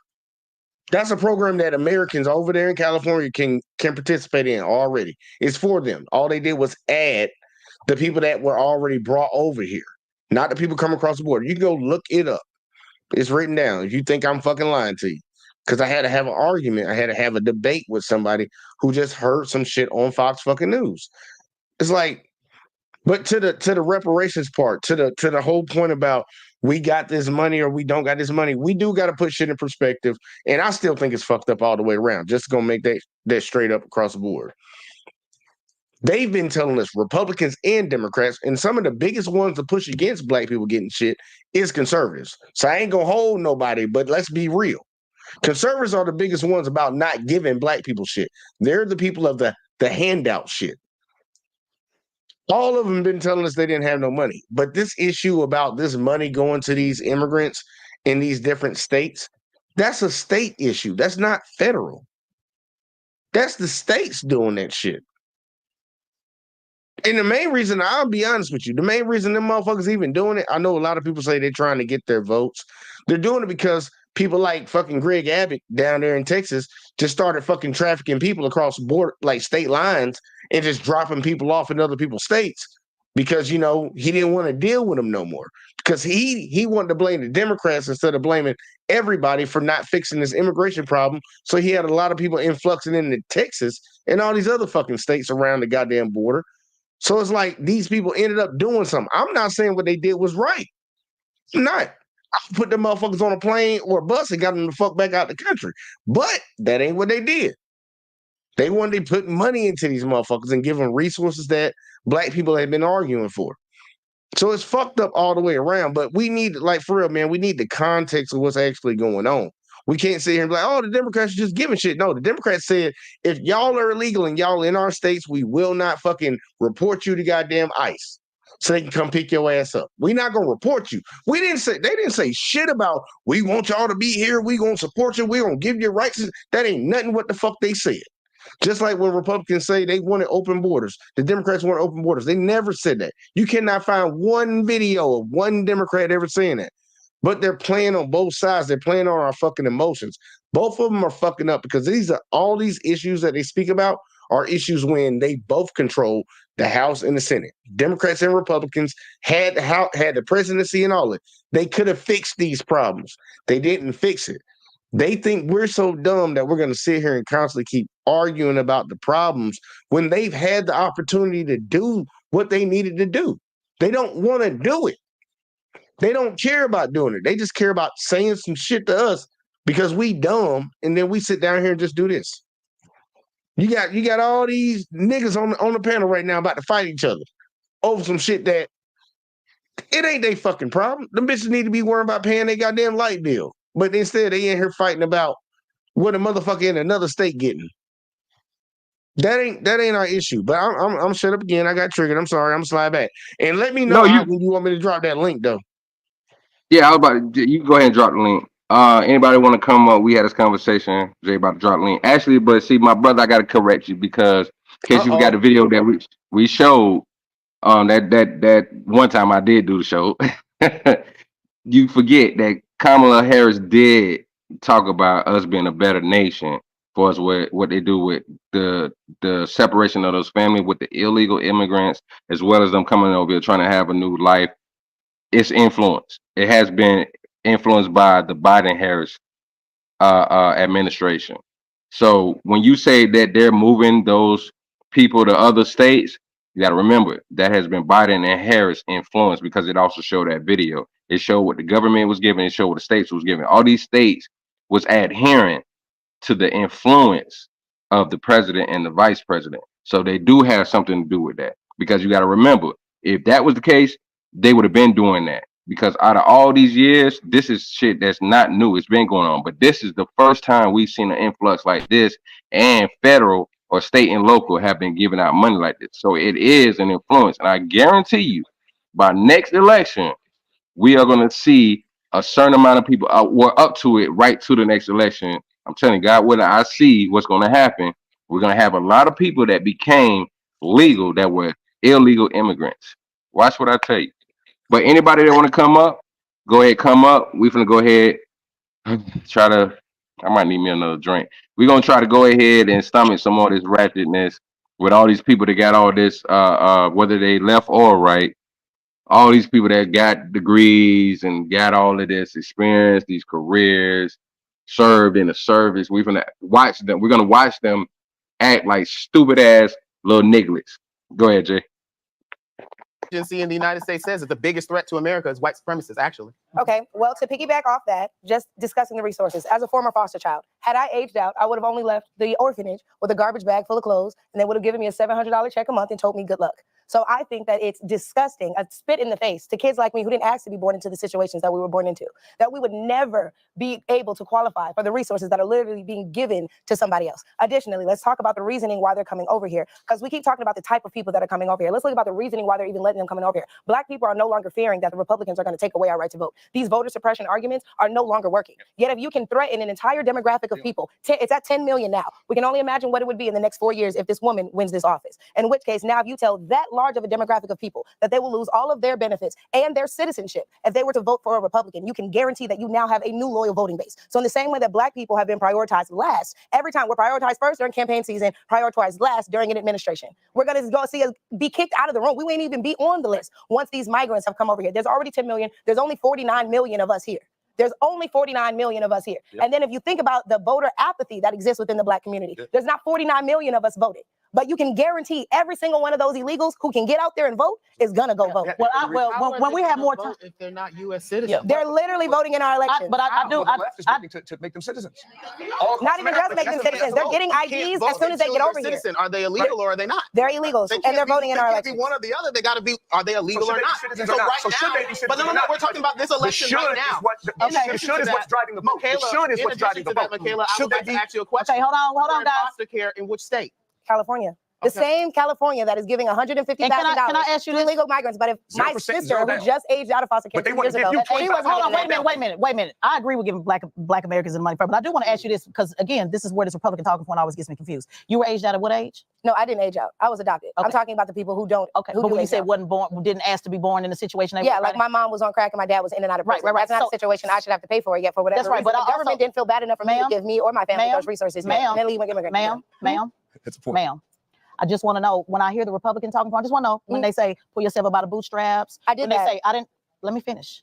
I'm talking about to people that didn't, who were born, because we talked about this before, people that were born with incarcerated parents, people that were born, people that were born in destitute situations. Because your brother would always say, you have an opportunity to get, I'm not talking about you. I'm just saying, what do you say to the Republican that says that despite the situation you were born in, because none of that is systematic, none of it matters, I'm giving the opposing side, none of it matters, pull yourself up by the bootstrap, you're not a victim, don't be a victim, don't cry. What is your answer to a lot of conservatives that say, regardless of the situation you were born in, that you didn't ask to be born in, I'm not talking about immigration, I'm talking about Black Americans. Yeah. What is your answer to that? Because Republicans say all the time, to stop being a victim and to pull yourself up by the genuinely bootstrap. believe that once you stop believing that everything is set up against you and that you can't win, But you just will a minute win. ago, you said it was set up against you because they didn't ask to be born in the situation. They were asked to be born into the situation, yet for whatever reason, they're not offered the same resources that But I'm not somebody else talking who resources. also. The conservatives Okay, say pull I'm yourself up by the bootstrap. They say don't worry about resources. Okay, Conservatives say so- don't worry about resources. They say don't worry about it, regardless if the parent was with the born on Democrats crack. being in power, ma'am, I'm not again, we're asking that. talking I asked about you what's your context. I'm no, We're we're talking about context. Conservatives say all the time. Pull yourself up by the including bootstraps, this correct? brother. Correct. Pull yourself. Okay. So I'm and saying I'm saying if regardless the of whose Democrats daddy are was willing on to crack, help these people pull themselves up by the I didn't bootstraps, ask you that. they should be willing to help others. That's pull right, themselves but up I by the didn't ask you bootstraps. that. Now this isn't a Republican talking I point, because asked you- Republicans wouldn't give it to anybody. Right, I know. Okay, so there's that. I came up, I didn't have to get any of that, and yet I walked into a six-figure job. I dropped out of college and did the same thing, raising my daughter by myself. I don't believe that telling yourself things aren't going to work out for me, or oh my God, I have messed up.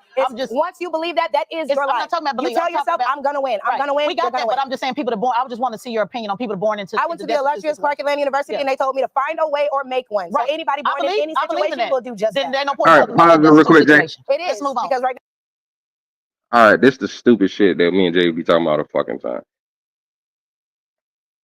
You got these Black Republicans, conservatives, that want to holler, pull yourself up by the bootstrap.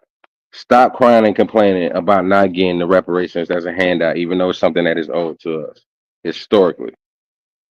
But then when we see what the Democrats are doing for illegal immigrants, not legal immigrants, but illegal immigrants, even some of the legal immigrants, they saying that's not right. Y'all could have gave that to us, or the white ones or whatever, saying y'all could have given them a fraction.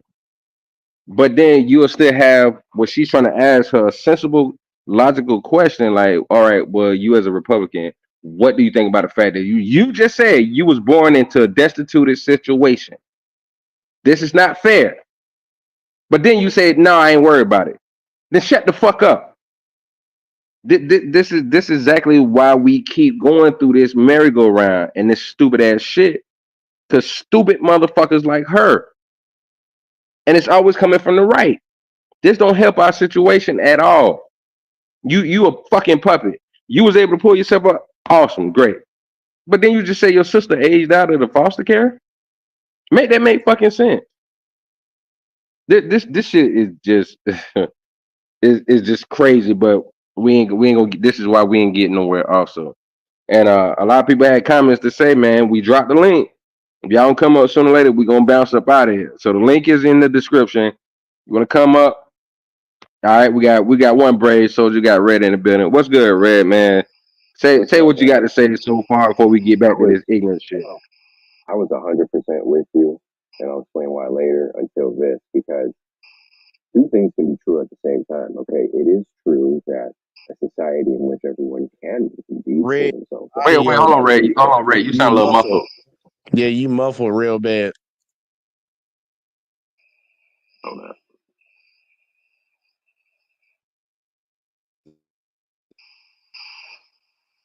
Is this any better right here?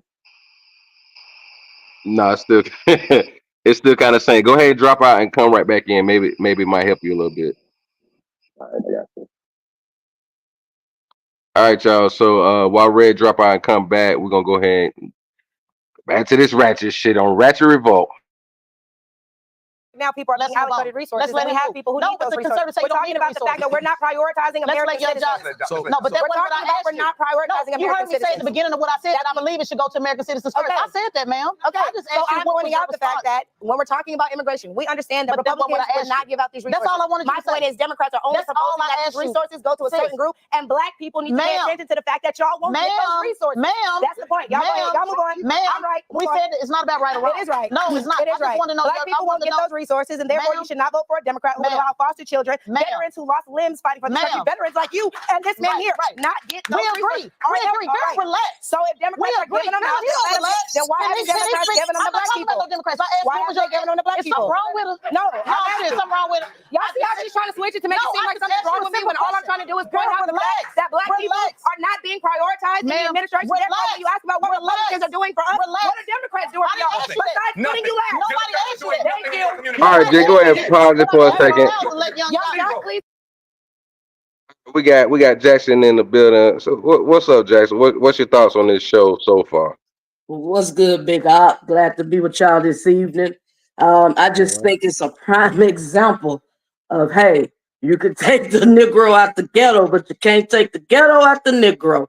You know, I don't care how much fame and success and you know, fortune and people may climb the ladder, but you know, it's just niggas and flies. I hope I can say that on YouTube, but it is what it is. Ridiculous. It's embarrassing to our people, to our culture. You know, it starts at the top. The leader put this hostile, negative energy out there, and it's just spiraled. It was like a domino effect, you know. So I just think it's a lack of, you know, you do things in decency and in order, and it's just a lack of no leadership. So anything just kind of going and it's done got, you know, because politics, there's 3 topics in life that can get real personal and serious and touchy, and that's politics, religion, and sexuality. So, you know, it's just they're touchy topics. And I just think that, you know, especially the females are real emotional and dramatic. So, you know, really emotional. So that's what I think it's a result of. And nobody's listening. Nobody's having that conversation. Nobody's, you know what I'm saying, just getting to solve a problem and understand each other's point of view. Yeah, and I agree to that, because the crazy thing is we like, she talking about I'm a big dog and all this shit, and then she's like want to bring it back to order. But you didn't already started this chaos, then you said it was okay. Now, I said this a moment ago. I'm tired of when we have conservatives come up that are saying they're the better party, but then they start acting like this idiot that's the host. You know what I'm saying? So real quick, then I'm gonna go to Red. What's your thoughts on the fact that we doing all of this right now? We got a good platform, a lot of people watching, but they can't sort out what's being said, and it seems to always be these people, and they think that when they put black people on it, whether they're conservative or not, or Democrat, that this is the best way to get our voices heard. But I think it's ridiculous, you know, because it's a lot of people got things to say, you know. Young Jock can't get a word in. It's a lot of people that, you know, got strong point of views and ideas and thoughts and stuff that they need to share. That's what the floor and the panel was for, you know. But it's just one of the things, you just, hey, if you don't get up and leave, you just sit back and let them wild out. Yeah, and I think this shit is sad. So Red, let me hear your audio. Let me see if you're good now. I should be better. I think I got my other headphones on. There you go. Yeah, I can hear you. All right. So what's your thoughts on the show? And you said you also wanted to speak to something I said earlier. Yeah, well, I mean, the whole thing so far, I mean, oof, I kind of understand where you guys are coming from a little better now, because this is absolutely embarrassing. Especially if these are like, this is your mainstream representation, kind of like the NABJ conference. Really not so good. But I think one solution, before I get into more critique, one solution to this would be, we have the saying in battle rap called bars over names. And that means the content of what you bring to the table means more than your popularity. And I don't see that anymore in mainstream culture, including the Black community. And I think that's one of the problems, because all these people, oh, it's a big name, she's popular, she did this, she did that. But what is she actually bringing to the table? What is she presenting us with? Like I said, Detroit Baddies audition. That's what this sounded like. Yeah, this shit is really fucking this is fucking sick there, man. And that's my point. So if we're just 13, 14% of the population, and most of the times, which is over half, 50, at least 51% when you say most of the time, you turn on TV, you turn on YouTube, everything, this is the same shit that we're seeing. And my thing is this: if the host was really trying to have an organized show where people can talk, and then people were acting erratic, belligerent, and all that, hey, you gotta leave. But take a commercial break, you gotta get the fuck on. But no, she's exalting the same shit, and that's what's really fucking it up. All right, so I mean, oh well, Ray, you got something else you can say? Yeah, well, when it comes to the two black conservatives here, the angle they approach, although at times the dude got triggered at the beginning, but I think the woman has kind of held her own. However, when it comes to not even just conservative black people, but those who seek to talk to both sides, like Ice Cube, like I Swear Vezo, they immediately get hated on. They immediately get called this, that, and the third. And it drives independent people to become conservative. True. I agree, because when Cube did that year, and I think he was being fair and trying to be logical, because that's what I was trying to do. Matter of fact, that's the same year I was looking at, like, okay, let's see what Cube got to say. Then I was thinking, like, all right, would it be this? Would it be that? I don't like certain things Trump say. Of course, Biden was had a little more decorum and all that, when he went falling in the Yeah, seat. but he said way worse things. It's like they attacked Cube, like, how could you meet with Donald Trump? Did you hear what he said? It's like, did you hear what Joe Biden said? He said he didn't want his kids growing in a racial jungle. Exactly. So that's my thing. So if we're gonna go off of that, I don't see how. And when I said decorum, I'm talking about, at that state of time, not the old stuff that he said. But my thing is, this is to be looked at as a business. And if people were really smart, anybody that's voting as an American, we have other candidates that we can look at. The problem is, like we was talking the other night, Democrats and Republicans, that's what we put our money at the most. So that's what we see all the fucking time. We'll keep saying the lesser of the two evils. No, it's really bullshit. We're See, you're being right. lazy. It is a business. to place. Exactly. And if you're at a business that sucks, what do? You find a new employer. But you don't just go to the next job site and say, oh, I'm here. Let me work now. You have to negotiate with different employers. Right. That's exactly what it is. So it's really on us as a people at the end of the day. But Jay, go ahead and hit play. I'm surprised you ain't bounce back, but go ahead and hit play. We're gonna play a little bit more, and then we're gonna just have a little commentary ourselves before we get out of here, because we the only ones that seem to can talk, and they on a big ass streaming platform right now. But go ahead, Jay. Please go ahead and share your thoughts. I didn't ask you any of that, girl. Relax. I had to put it in there because I saw where you were trying to pigeonhole No, it, and I wasn't ask you a simple question. You the one that was at Chick-fil-A, wasn't you? No, yeah, it was me. Okay, yeah, I thought so. What does that mean? Does that prove a point of some sort? No, I just want to know. Seems It's like a simple I question. Why y'all can't answer simple questions? What's wrong with it? All right, Let us so- finish. You're relaxed. No, but people try to associate Chick-fil-A. No, I asked because I wanted to make sure there was one because you was in that. But I was also the girl who spoke at the rally. I'm also the girl who mobilizes HBCU students every year. I'm also the one who provides internships and jobs to these kids. So stop acting like all I am is a girl that showed up at Chick-fil-A. Do you want to do the receipt?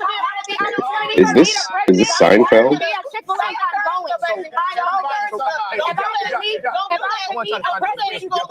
many people in this room have ever left? Okay, can you let him tell me that? Because if I ran into Trump at a gas station, I would have been just as excited. So trying to act like you ride for Trump, we get it. We get it. Oh, I respect my offices, and therefore, yes, I would be honored to meet a president, regardless of who it is. Go ahead. They are literally, the people are literally asking you to stop so we can well, move on. They didn't ask you to stop, but it's my show.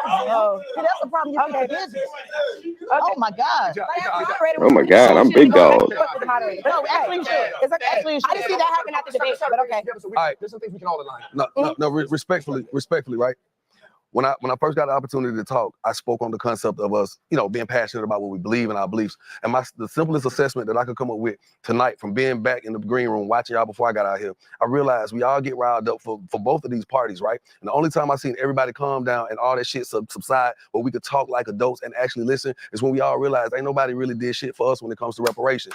And that's when y'all all got quiet. When you start, when y'all start talking about these immigrants getting they're getting reparations, really, basically. He don't believe in reparations. But okay, even if he doesn't, I noticed the room, the air changed, the climate, immediately it got still for a second, like, oh, now everybody agree. Ain't neither side done any of that for any of us. But he don't believe in reparations. So I started to realize.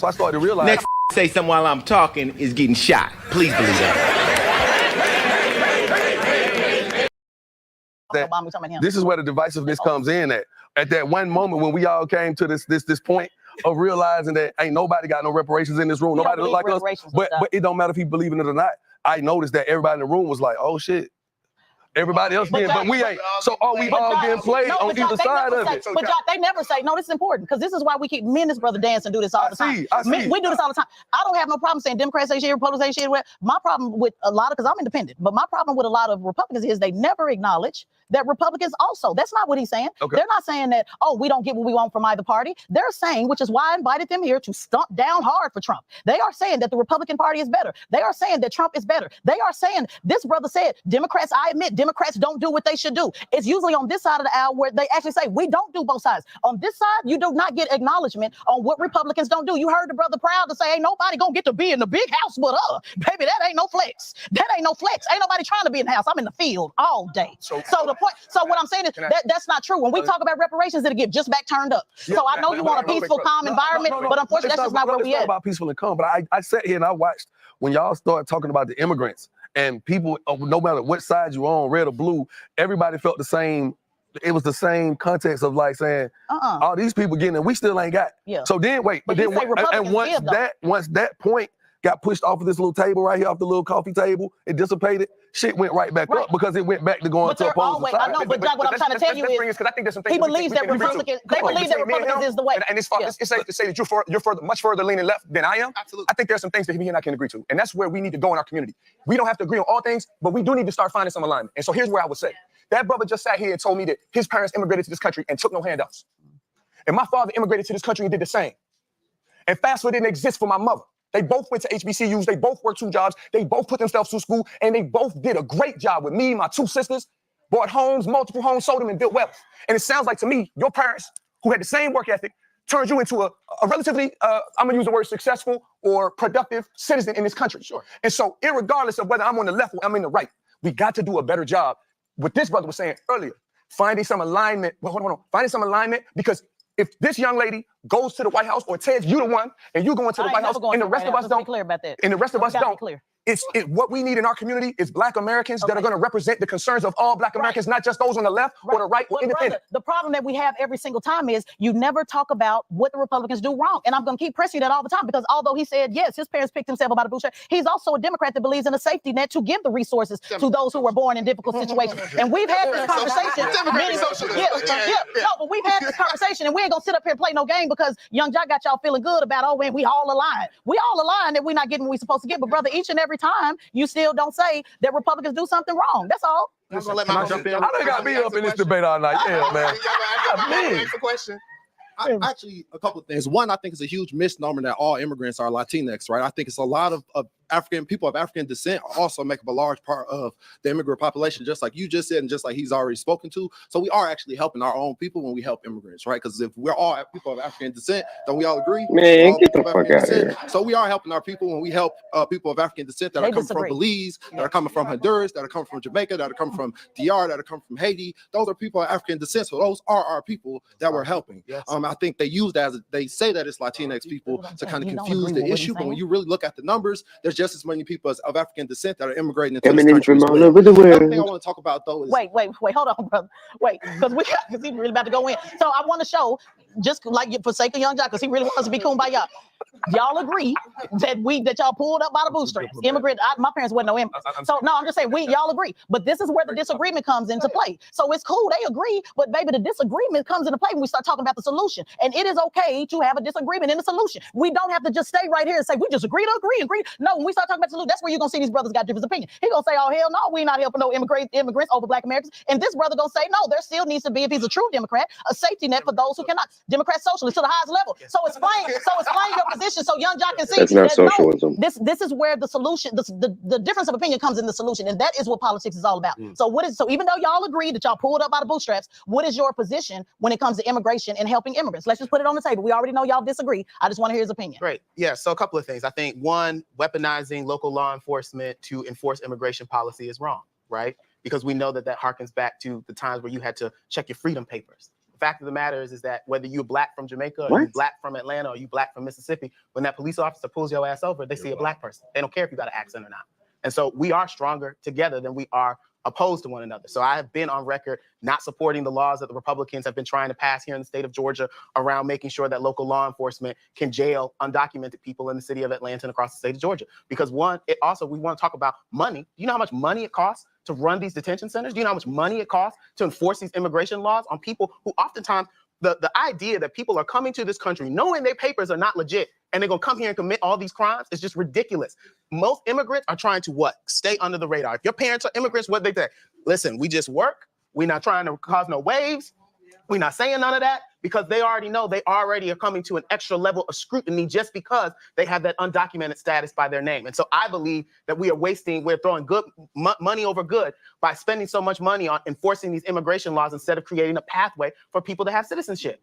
Right. So that's that's all I'm saying, Jack. It can be nice and quiet, but just that 1-2 minutes. Now, once we start getting into the solution, that's where things I'm gonna wait till I have the floor. Go ahead. Go ahead. Go ahead. We talk about the resources and what it takes to run a penitentiary.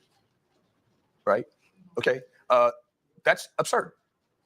Democrats said that $5 billion was too much to build a wall. And today we spent $450 billion on policies and programs and resources for minors. And that pretty much sums it up. That pretty much sums it up. You're talking about the we wall. Can't complain about You're talking resources. about the wall. I don't hear anybody in our community challenging Clayton County right now relative to the budget as it relates to the prison. Oh, me? Nobody. I went after him. Yeah, please. I get it that liberal politicians are arguing the point. But let's not say nobody. The brother just said the people of these communities. The people of these communities not arguing about what's invested in the prison, but liberals will argue about the resources. We can't acknowledge it because you used the absolute. You said nobody. The brother said he did though. They want to argue. They want to argue about the resources that are needed in all types of programs, prisons, schools, etc., so forth and so on. But the people down on the ground, the people in Pittman Park, and the dudes off Techwood, they not complaining. They not talking about how the prison is funded. The reality is that money flows back into liberal politicians' pockets, et cetera, so forth and so on, and it never makes it into improvements in these facilities. It doesn't make it into these kids' pockets, et cetera, so forth and so on. And that's from somebody who grew up in a blue city as an institutional Democrat. Let me. So relax, brother. Let him respond. Stop. No. You made your position. Let him respond. Let him respond. Stop clapping after you just interrupted him 5 times. One, to know me, Michaela knows this because she sees me down at City Hall. Literally, this is my first time meeting you. Everybody. She sees me down at City Hall. She sees me down at Fulton County Commission, the largest county in the state of Georgia. They just tried to propose he voted for a Stacey $2 Abrams. billion jail. And you know who came down there to speak about it? It was black folks, old black folks, young black folks who knew that if we were spending $2 billion on a new jail, that meant that they were going to defund senior services. That means that they were going to defund our hospitals. And guess what? This isn't a partisan issue because many of the people who proposed this were Democrats. They got D's by their name, and I had smoke for them too. Because if you're going to stand against black people, no matter what party you're affiliated with, you're going to have a problem with me. So why did you say nobody? The ones, the Democrats that are pushing for the construction of a prison in this state are the same Democrats that benefit from the set-asides associated with the construction of that prison. Sir, hold on, wait a minute. The reality is they want to push money into building prisons because it makes money. Stop talking loud. We got to acknowledge this brother works because you sat up here and said nobody said anything, and this brother just told you that he did. No, so you're saying that black folks went down and lobbied for. But who cares? He's trying to make a point about it. Why are you interrupting him on this tiny little point? Next say something while I'm talking is getting shot. Please believe that. Like, damn, they should have muted this like they muted the presidential. Yeah. Red. Well, she been interrupting the whole time, but you know, I mean, they're going back and forth at it on the situation. You know what I'm saying? And I think both brothers got a point to a degree. Yeah, I mean, but the sad thing is the host is doing that bias shit. So even though you may not agree with them because they're Republicans, all right, cool, that's fine. But let the man finish his point. You let the other brother finish his point. Let him finish his point. And that's the other shit that's annoying about this is, like you just said, Jackson, both of them were making good points. Then she was like, oh, well, hold on. You say ain't nobody. But the brother just said he did. Instead of letting him finish his point, then say, all right, well, but do you acknowledge that he's saying what he's saying? and maybe you didn't know that, but you got somebody right there that you could actually connect with. She's doing this divide and separation. It's her. Exactly. Yep. That, Red, go ahead. Point What you got right on there. it? No. That point right there. If we What's really that? pay attention to what's the point that you just said, if we really pay attention to what's going on right now, they were having a conversation across. One guy made a point, another guy made a point. They hashed out for a second, but then they started to fucking agree. And as soon as she saw that, she was like, "Oh hell no! Oh fuck no! We can't have these two plantations communicating with each other. We got to keep them separated." That's what she literally did. I was sitting back watching. I'm like, lady, do you do? Like, I'll say it, bitch. Are you a spawn of Satan? Because Well, no. something's Here's what wrong it with her. is. She's media trained. She's taught to do this. No, Red. If you want to be real about it, that lady ain't media trained for shit because she wouldn't act that way. That's just a black woman that got a job because she. If people don't know, she used to campaign for Bernie Sanders, so she got her name out there. Who's another Democratic socialist? I don't have an issue with Bernie Sanders. Bernie, here you go. I bet money you like Bernie Sanders than her. But look. Oh yeah. But besides the point, though, that's how she got into the game of the politics shit. But she is the one that's causing all of this unrest right now. And we can see it. There was a point, even when Jock was like, look, man, y'all, I saw when the temperature came down. Jock was kind of like leaving one of the plantations. Next say something while I'm talking is getting shot. Please believe that. Hold on, Red. Hold on. Let Jay. Can't gonna keep hitting you with that. Let Jay finish, and I got you next. I'm gonna go to you next, but let Jay finish, and I got you. I'll just be done with it real quick. When young Jock said what he said, just to prove the point that she's the one that constantly keeps trying to keep this divide, even though she talk about working together and all this voodoo shit. When young Jock said, look, when it came down to the money going to the immigrants, everybody's temperature came down and was like, nah, the Republicans ain't doing nothing for me. Democrats ain't doing nothing for me. And she wanted to ruin it. Like, I don't care about that. No, what he got to say. She wanted to keep it going. She likes chaos. She said it. Chaos is good for her. Age of the chaos, I guess. But yeah, I'm quiet. Let me slide out real quick too. That's So that's like what the media trains you to be. Yeah, with that ignorant shit. Like, no, I think I would have to agree with Jay. It's more so. It depends on what you're doing. You know what I'm saying? They're allowing, like we said earlier, certain people to get in, get the mic, and say some dumbass fucking shit. But go ahead, speak on that. They was almost on some bipartisan shit, Republican, Democrat. Yep. They was saying they was agreeing. So what's your thoughts on that? Well, it's pretty obvious. I mean, and this is what, she's worked for a lot of mainstream news companies. And what they do is they just have, two 30-second debates where they try to provoke and make things as controversial as possible without discussing any solutions. Because unfortunately, that's what gets the most clicks. And Jay was right. What's his name? Young Jock. He was kind of wandering off one of the plantations there for a second, and she caught his ass and brought him back. I know I'm doing something I'm not supposed to do. I know, Miss Jackson, please get in here. Red, how the hell do you not know who Young Jock is and you are a rapper? I'm just sorry. I've heard his name. I've heard his music, but I've never heard him in person. Oh yeah, he an OG. But even the guy on the left, the Democrat, he was, willing to say, hey, he even said, I'm willing to come to some terms and and hear the other side, the other party out, and and he said, I even admit that the Democrats need to step their A game up. But immigration is an important topic because we need to understand why this is going on, why they're allowing these people to come through the borders, and what's the point and the purpose of it to benefit our nation.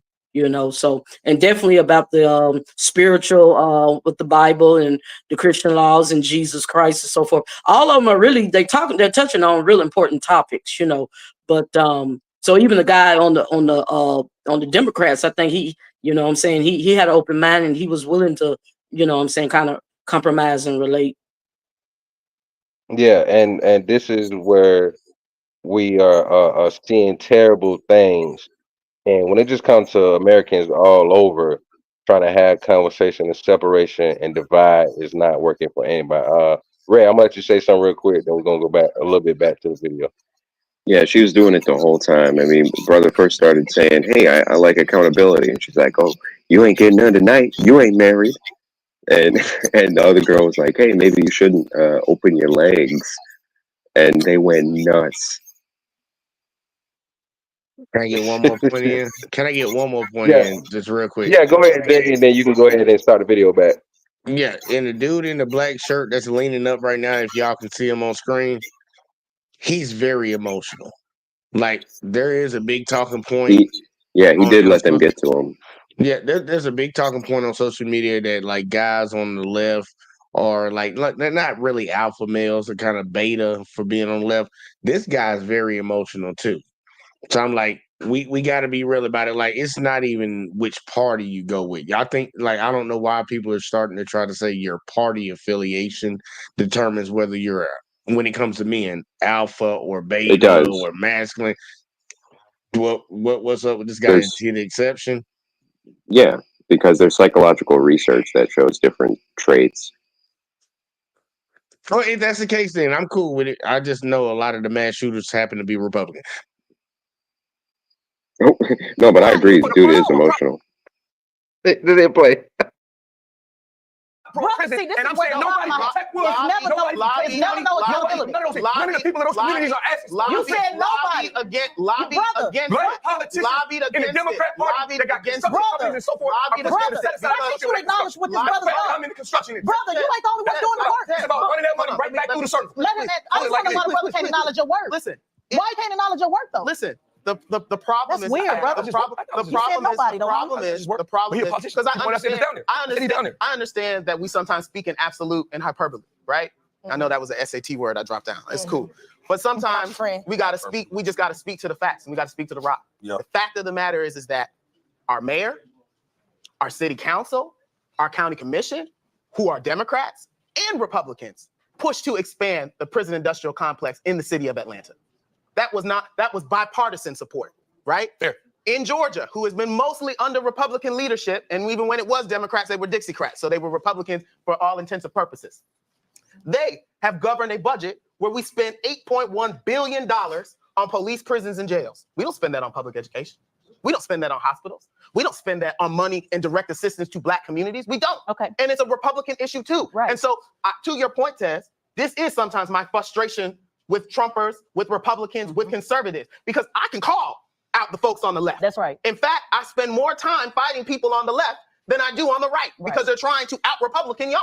That's right. But the problem that I have with conservatives is that, particularly Black conservatives, is we can see as plain as day, Republicans will push an agenda that is not for Black people, and y'all will say, y'all will come up with every rhyme, reason, excuse, tap dance, this, that, and the third. Come on. But sometimes we got to call it thing. The current vice president said that she would not support a policy that was directed toward Black Americans, but she gave $25 to $50 million to Asian Americans. Okay.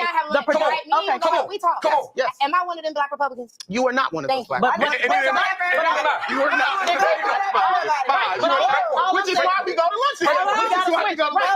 So we got Young Jock. So to make Young Jock happy, we got two people where they agree. All we saying is, because Young Jock is gonna be happy. We gotta move to the immunity. We got to move on. All I'm saying is, we want to see that, or at least me, more in the public space. You know, the I do it, but I mean, I'm not as public. Sometimes you have less than a second to No, we're talking about right now. life and Yeah, I'm death not. I mean, I haven't. decision, and sometimes very bad decisions are made. They're not made from an evil standpoint, but they're made from the standpoint of they made a mistake. They're going to be indemnified. We're going to pay them for their costs, for their lawyers. You know, policemen have to go, in many cases, hire a lawyer to protect themselves. The state doesn't want to get involved. These people are crazy. When they're standing there in front of a department store that's being looted by 400, mostly kids, but other people too, and they want to do something so badly, but they're told not to because there's liability. They're not going to have any more liability. They're going to do their job. They're going to stop it. Where's hot seat and water? Away from hot seat and water? Yeah. Oh, I was you in the name of Jesus. I swear to God, I'll ready to fix. Drop the pot. Drop the pot. What did I do?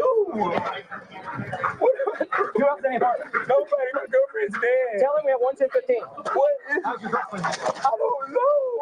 There's somebody that is. When I was banging at the door, and she said, "Who is it?" And they just started shooting. No.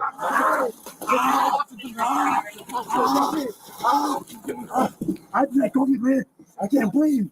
Take a seat. Please, man. Please, Do you want to deal?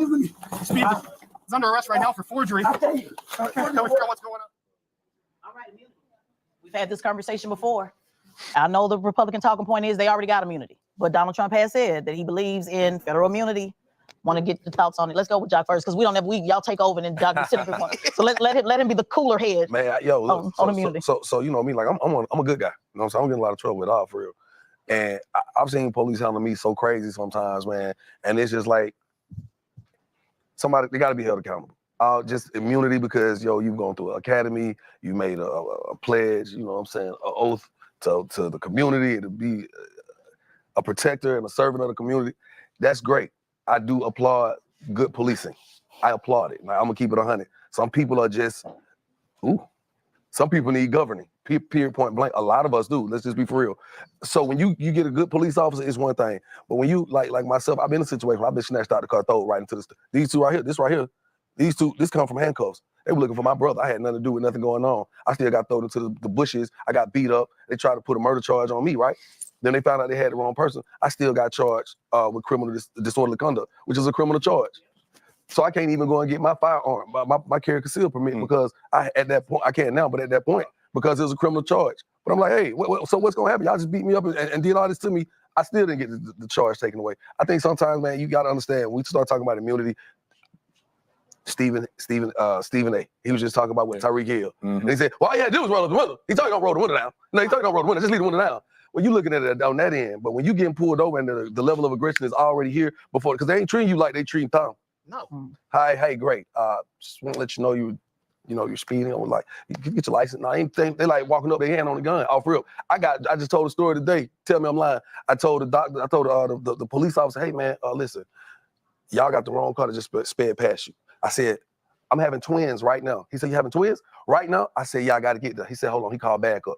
Back up, camera. Like, why y'all call back up? Snatched me out of the car. Boom, threw me handcuffs. I said, hey, why you doing that? You know what he said? Because I'm trying to save your life. Because I know that you have a real serious situation right now. I don't want you to do anything that goes against what we're telling you because you feel in your mind, you got to get to this hospital to see your twins be born and something happened, I kill you right here on the side of the expressway. And I looked at him like, damn, I ain't never see it like that.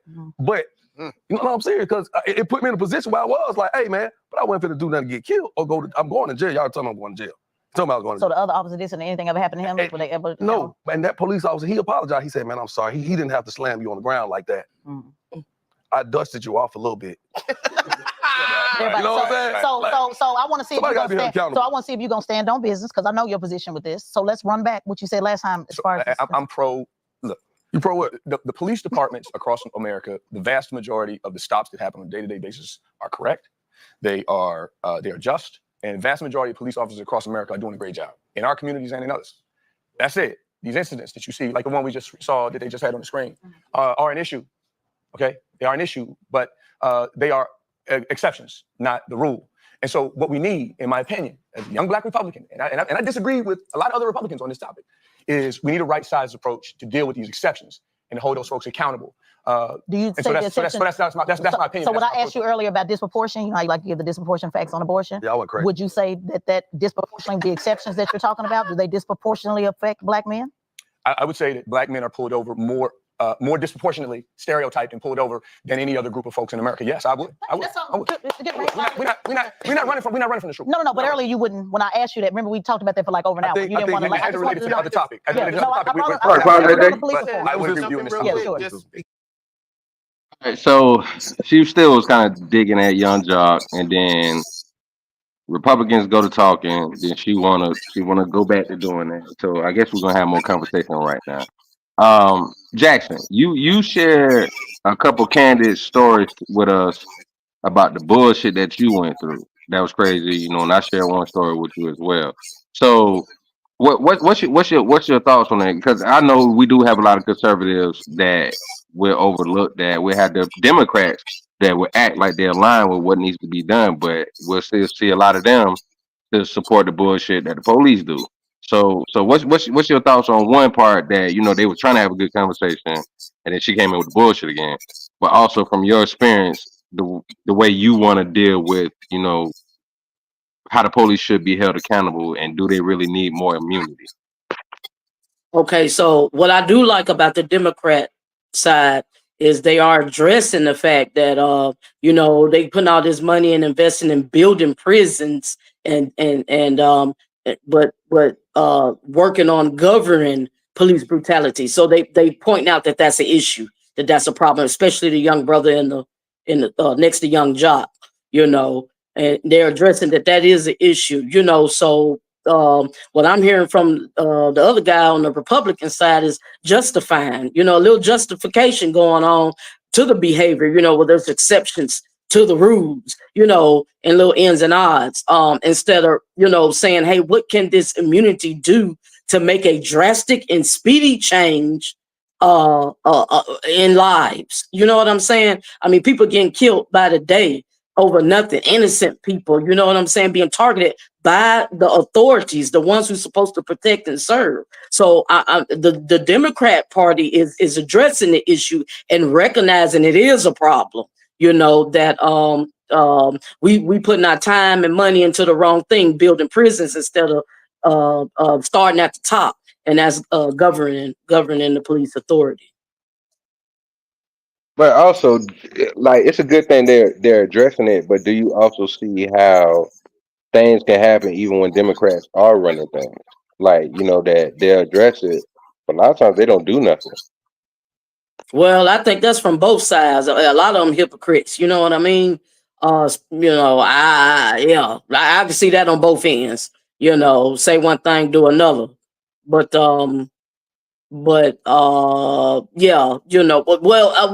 he did go ahead and put it out there that young brother besides Young Jock, that they was pretty much spending the money and, like I said, investing in building prisons, $1 billion prison, just like in the state of Georgia, for example, that he used, and so I mean, at least he put that out there. You see what I'm saying? So last question, then I'm gonna go to Red. So do you think that means it's on us as a community that we hold either side responsible? You know what I'm saying? Because I'm gonna just keep it real. The defund the police situation didn't make really no sense. I understand why it was said, but it didn't happen. Not only that, JVJ brought up a good thing. Like, when money comes out, when the police force gets sued, it's coming from the taxpayers' money. It's not coming from the police pension fund or none of that shit. You know what I'm saying? So do you think that we need to really hold them accountable, whoever's running whatever? Like, no, this is not right, and if you don't do something about it, our vote is going to go somewhere else next election. Hell yeah. Why the hell should hard-working American citizens pay for, somebody else's mistakes? That need to come directly from the police force, so they from taxpayers paying for it. That's ridiculous. So hell yeah, something need to be done about it ASAP. For real, I agree with you. So Red, I got a question for you. Do you think that there's something we can do better when it comes to police reform, whether it's better training, whether it's actually, looking into investigating what's being done when they do fuck up? Obviously, and it's a very nuanced, complex problem, the system of governance, which ultimately ends up in the enforcement of violent measures. That's what all civilization is based off of. You follow the rules, because if you don't follow the rules long enough, somebody with a gun is going to stop that. And Young Jock was going on he was kind of cooking. I might have to go re-listen to his stuff because of that. But he was bringing up a lot of the nuanced points that I'm sure he understands. And again, this woman had to stop him from wandering off. But she and her ilk, they make claims about, oh, well, Republicans said this, Republicans said that. Well, when I talk to actual people, no matter who they are, and they call themselves conservatives or liberals, when I say, hey, the private prison system should be abolished, we shouldn't be making money off of people going to prison. Everyone agrees. Nobody disagrees with ending a private prison system. And those sorts of unions, those sorts of branches that can be formed between us, make us stronger. But you got harlots like this bitch who just want to prevent any of that from happening. Yeah, and I'm glad you brought that up because somebody educated me on that some years back, maybe 10 years ago or so, and they was sharing with me the statements that was put out by these private systems and what they had with going public, going IP, that this is the amount of money that's going to be made, and this is actually how many people are supposed to be in the prison because they lose money, and their people that buy into the stocks and shares are pissed off about that shit. So you brought up a good point about that. So where do you think is an issue why they're able to thrive like they do? Because it's a privatized institution. It should be totally nationalized or subsidized. That way, individual populations would have a responsibility. Because, like Young Jock said, some people need governance. Some people just need enforcement of the law. It's the only language they understand. Some people are just wild. So that needs to be there. But at the same time, I mean, who's investing in the private prison complex? It's all the big media outlets. It's all the record companies, Sony, Universal, Time Warner. And look at the filth and the degeneracy and the crime that they're promoting and their messaging. It makes them money both ways. So if you get the money out, you nationalize it, a lot of the problem will start to evaporate. Yeah, and see that's the difficult. Motherfuckers want to get that bag. But we're gonna play maybe a few more minutes and then we'll close out with our statements or whatever because I'm surprised we even made it through this motherfucker. I'm still a little buzzed. I ain't even get another drink yet. But go ahead, Jay, play a little bit more. Because again, in the spirit of being bipartisan, it is not a Democrat or Republican issue. Because the Democrats They have say it is, supported, though. I don't believe so. Because I see every day how Democratic officials empower the police, make excuses for the police, don't prosecute the police. Both sides. Right? On both sides. Both sides. That's bipartisan. So like, I don't want to make this a Republican or Democrat issue because it is an American problem. It is America's problem. It is for both political parties. Because right now, folks has smoked with Fani Willis for a variety of reasons, right? Around this Trump case. That actually wasn't my issue. But can my issue with DA Willis was all of the police officers who we know have killed people, like Deacon Holloman, a 62-year-old But before we move, hold on. But before we move to goalposts, I want to know. Okay, but before we move to goalposts, I still want to know the answer to my question about Trump and saying that he would grant immunity to all police officers. What's your position on that? I think that immunity granted to all police officers it impacts relative to protecting police and allowing them to do their jobs. I think that serves 98 or 99%. So should it be immunity for all federal police officers? Yes or no? With it until we have a right-sized approach to dealing with So the answer is yes. But we need to deal with the exceptions in our community. We got it, but the answer is yes. We left out the part of the interview though where he also said there would be an ethics board. I want to get a clear answer. I want to get a clear answer before you start talking. The question is yes. Yes, you support. That's all I wanted to get to know. Yeah. But I also said, don't get hung up on listen to everything I said. Okay. What I said was we need to find a right-sized approach for the exceptions. The vast majority of police officers need to be able to do their job free of red tape and other types of shenanigans that would distract from this conversation today. So taking place in places like California. What's an exception? We just saw. Can I say something real quick? Please. Go ahead, co-host. I'm not the co-host. I'm just the guy that when we up here, we co-host. Go ahead, I'm just the guy that's rudely interrupting right now. This is one thing I can't stand about whether he know it, he will be labeled in his own community as a house nigga. Because what just came out of his mouth, you literally believe that 98%, I can easily disprove 98% of cops are good cops. You know why? Because it takes so goddamn long to get body cams. It takes so goddamn long to get any police officer that saw this guy do some fucked up shit to say something about it. And then when we see good cops stand up and actually say something about what these fucked up cops do, they the ones who end up fired. It's not 98% are good. No. I'll say some of them are impartial. They kind of in the middle. They independent. I ain't good nor bad. But I ain't. So you think 98% are bad? No, I'm saying 98% are not good.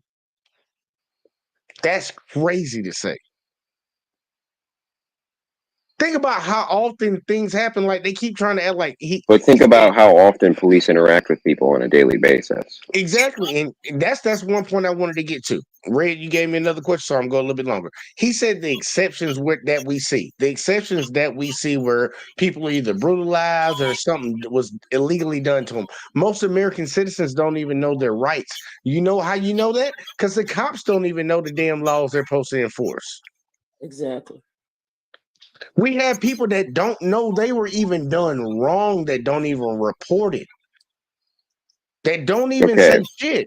And I've said shit about it. I know I've said shit about it. I know Miss Jackson done had situations, and I'm damn sure, be honest, Red, I bet you done had situations where if you thought back, the police did some fucked up shit yesterday. But you know your rights now. I'm talking about when you didn't know your rights. No, I always knew my rights since like 14. Hey, look, thumbs up for you. But there are so many incidents that happen with all these so-called police interactions that they're violating people on the regular. And nothing ever happens. Nobody ever hears about it. Then we talk about the situations where the news actually catches it. But the news don't catch all this shit. Yeah. But do you know what else the news doesn't catch? You know what else the news doesn't catch? All the good stuff. Yeah. And I think this should be publicized because, like, you could edit a clip together.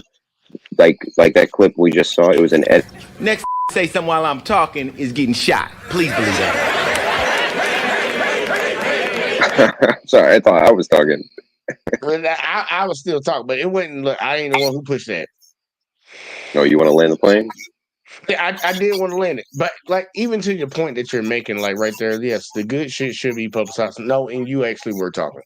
The good ones, I understand the concept that the good ones should be shown, but you would show the good ones to convince the mental mindset of the public.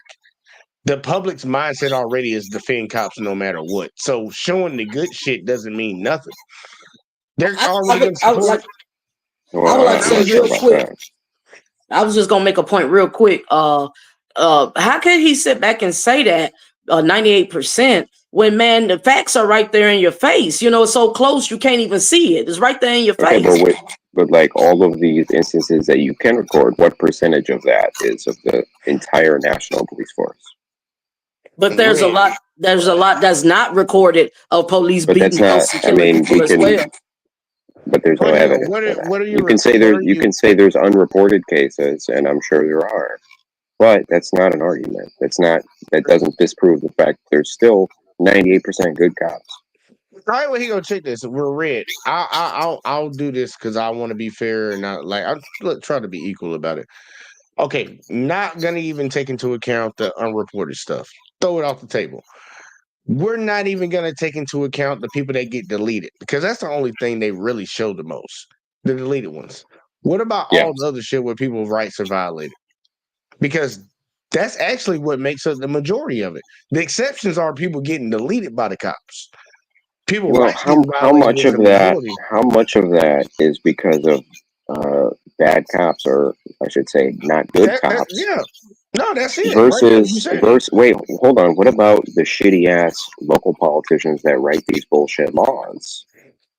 That's the thing I'm talking about. I'm not talking about a cop that actually is abiding by the law. I'm talking about all the ones where they actually are breaking the law. They're violating citizens' constitutional rights. I'm talking about those because that's what actually makes up the majority of these interactions. But if you look in and listen, if you look into the police codes and the police policies of a lot of local counties, you'll find that they often violate constitutional rights. So but that you can't really necessarily pin that on the cops then, because the local city officials are the ones writing these police policies. I get that, Red, but still, at the end of the day, who's enforcing the laws? They're doing their job. I'm sorry. Well, their job is to make a arrest. You know what I'm saying? They have to meet that quote. So they have to execute on that, find a reason, create a reason, whatever they got to do to make those arrests. You know what I'm saying? So that's where you reform. But that's where I'd agree maybe 50%. I say maybe 50% good. Yeah, well, let me jump in here real quick. Since you said that, Red. So the reason why we're gonna say 98% of them are good is inaccurate. I ask you this, Red. How many times have you moved around and seen police parking in places that us as citizens can't park? How many times you have seen police actually speeding, going through lights, doing certain things that we know we can't as citizens do? Of course. I've seen Okay. a lot of it. I don't think, but also seen a lot of cops not doing that. I see cop cars going by every day that are not doing that. So, like, I mean, we can't necessarily create a percentage based on this. No, no, I no. mean, I'm not. No, don't get me wrong. Don't get me wrong. I'm not saying that makes them evil.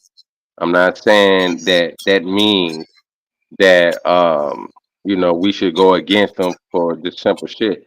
The only reason why Correct. the reason why I'm asking that question is because when we look at the oath that they took, the law that they're supposed to uphold, majority of the The time, let's keep it Constitution. real, we see police officers acting above the law, especially when we go to see the videos. We go to see how they talk to us. Not only that, they tell us to not be with the no snitching, we need to report things, right? But at the end of the day, how often do we find out about police not saying nothing? How often do we actually say, if you can go look at every police station in this country, there has been multiple reports of things going on and the police do not hold each other accountable?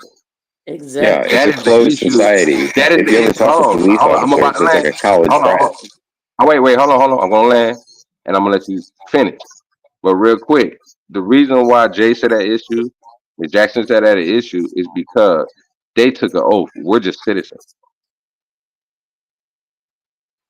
Yeah, and that oath, I mean, if you want to get into it, like I would say, the majority of cops in the United States are violating that oath.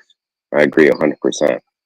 However, they are following their own precinct's policies, which is the person that pays them at the end of the day. They don't get paid by the Constitution. They get paid by their precinct, which gets funded and allocated by their local city officials. And in these cases, and I agree, I see it all the time, cops acting above the law because you give them a badge, you give them that power. You're going to have people that abuse the power. The problem becomes when you want to, create all these farcical rallies that don't do anything but divide people, and you don't want to actually have a discussion about, okay, how do we reform this? What kinds of systems can we implement within policing, hiring police, training police? What can we actually do? And I don't really hear those arguments, but I'd love to have them. But I think you're on the right track, Ray, and I think we actually agree in the grand scheme of things. Look, yes, ultimately it's gonna be the politicians who allow these policies and whatever to stand, so these people can go out and do whatever they want. And the sad part, a lot of them violate their policies on the regular, anyways. Like the policy don't even matter; they'll still cover each other. But that I want you to understand, like where we're coming from as Black folks when we speak about this, it's like, okay, Pablo Escobar ordered a hit on me. You telling me I shouldn't be focused on the man that's trying to run the hit on me, just the person that ordered it? Because somebody's still coming to get me, though. I'm gonna have an issue with the person that's coming to get me and the people at the top. But the people at the top is the whole part of this Right. conversation, even right But now. but think is the about it. Think politics. about it from a power perspective, a power politic perspective, if you will. If Pablo Escobar wants you taken out, it doesn't matter how many assassins you can delete. He's going to keep sending more. Hey, okay, I got you. Well, here, I'm gonna hit you with one that might help you out even worse. Then there's no point in me even being on the internet, especially covering the conversation of women need to keep their legs closed, because we could just say, well, the men are the ones ultimately coming in and shooting it up. Would that sound right?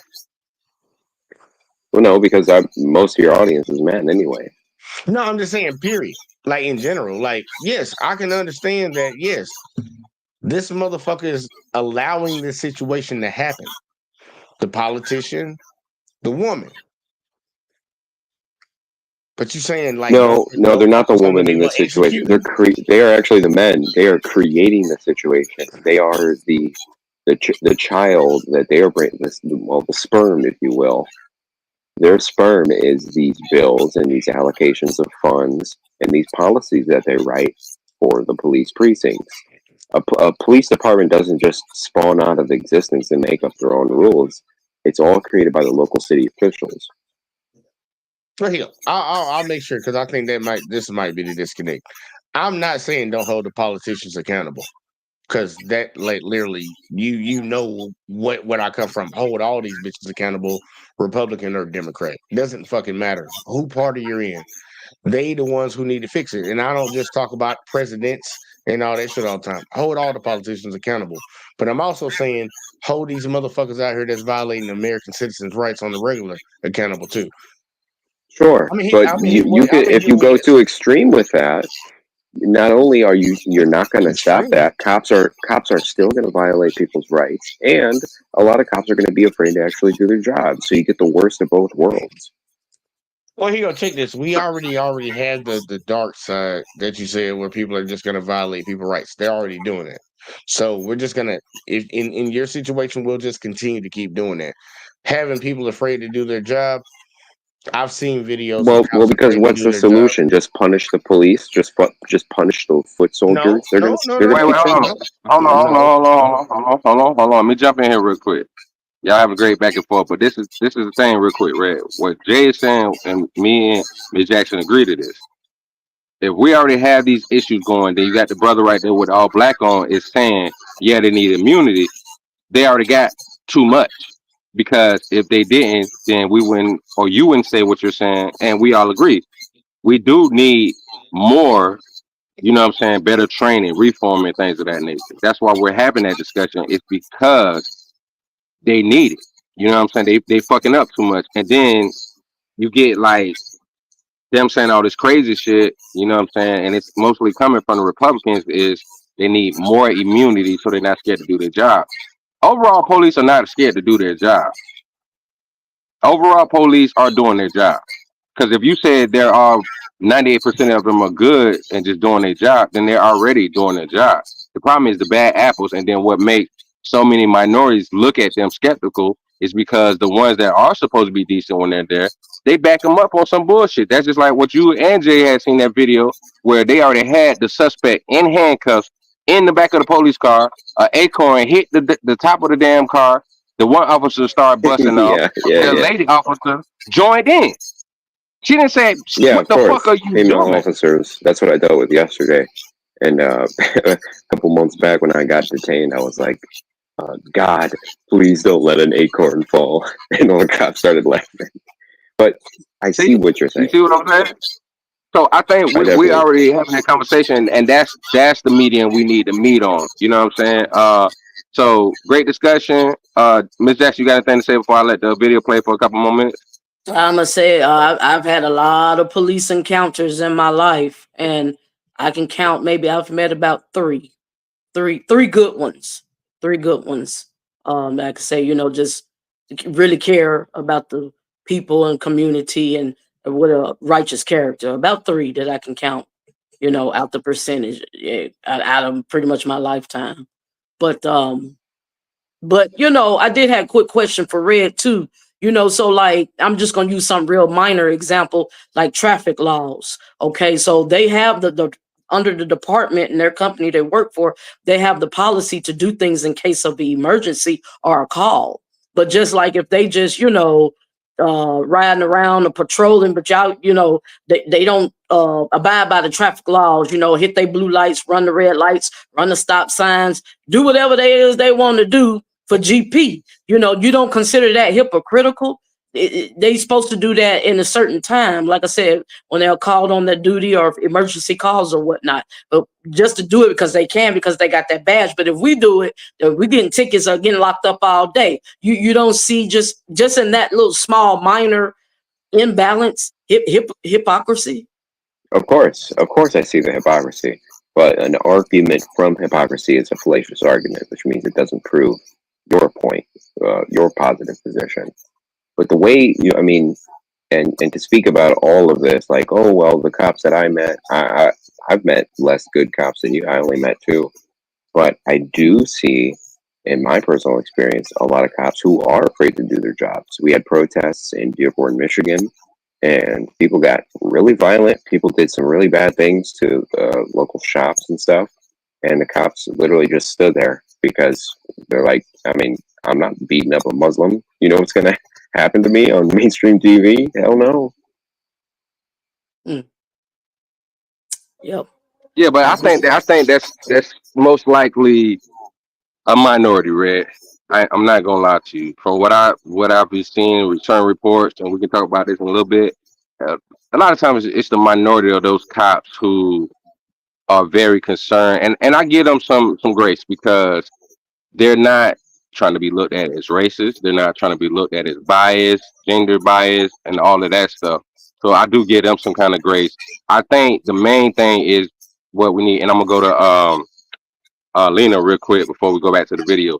But I think what we need more of, so that way people like us can be more understanding, give more grace to police. If we have more police standing up for what's right, because we have plenty of videos and former officers and some that are officers right now that are speaking up and saying what's right. And I think we need to and just to be fair, maybe I'll do a couple of videos on that, Red, to show the police officers that are speaking up. But real quick, Lena, what's your thoughts on the video so far? Because we're gonna play a little bit more, but I'm gonna come back to you again. Hello, hey, Ash. I've been watching a little bit, so I don't know a full thing, but I was just talking about the cops. I feel like the cops are like, I don't think they're trained properly or correctly. I like this one. I'll give you an example like this one. Check your tone, girl. Keep your inside voice on. So I'll put your ass outside.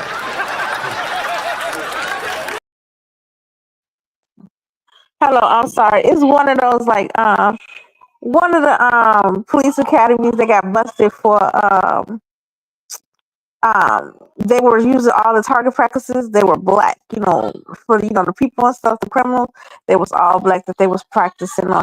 And I was like, that's subliminally teaching them that they suspects are gonna be black. So I believe with a lot of their stuff, they're not fully equipped or given the right education in order to perform their jobs correctly. Yeah, and that's what we're talking about. Reform is something that's very important. And going back to something Red just said a moment ago, I totally agree that we do need to have more conversations. Just like I said, to defund the police. At first, I was like, yeah, maybe we need to. But then I started hearing more people say, no, we need to put that in context of what we're talking about. We can't just blindly do that. You know what I'm saying? Reform needs to be, the message. So we're just going to let a moment play. People were having good conversation, then they just start going off the rail again. Ms. Jackson, can you go ahead and mute for me, because you got a lot of feedback right now. All right. So but yeah, we're gonna go ahead and play a little bit more. Then Lena, I got a question I'm gonna ask you. So Jay, go ahead and play the video. They got shot in her house. In the house, right? We got to do something about Do you make an exception for that? Can we agree that there needs to be something that deals with that? I'm saying we need to. But what I'm saying is, but that is a very small. But what about the minute, less than 1%? Speaking of on a day-to-day basis. Okay, now you're speaking of the minute percentage, right? Yeah, man. What about the stories that we don't see, that we haven't seen, that have been nobody ever talked about it? But people in the city realize nobody want to talk about it, so they feel like they defeated. They can't win. It's part of the reason why I wasn't a supporter of the Obama 21st Policing Act, because why? Body camera so we can just see black folks getting killed on camera in HD? They don't stop anybody from getting killed. I disagree. Well, I think that would what actually stops people from being killed is a complete transformation of how we do public safety. But we need more of us. We need body officers. But we need body cameras. I didn't say that's the solution, but that's a part of. We got to have body cams. But we got, because that's the only way we're gonna see what needs to be said. My challenge with that, Tez, is that we have allowed black politicians and white to pacify us and say, "Oh, okay, well, we got you body cameras."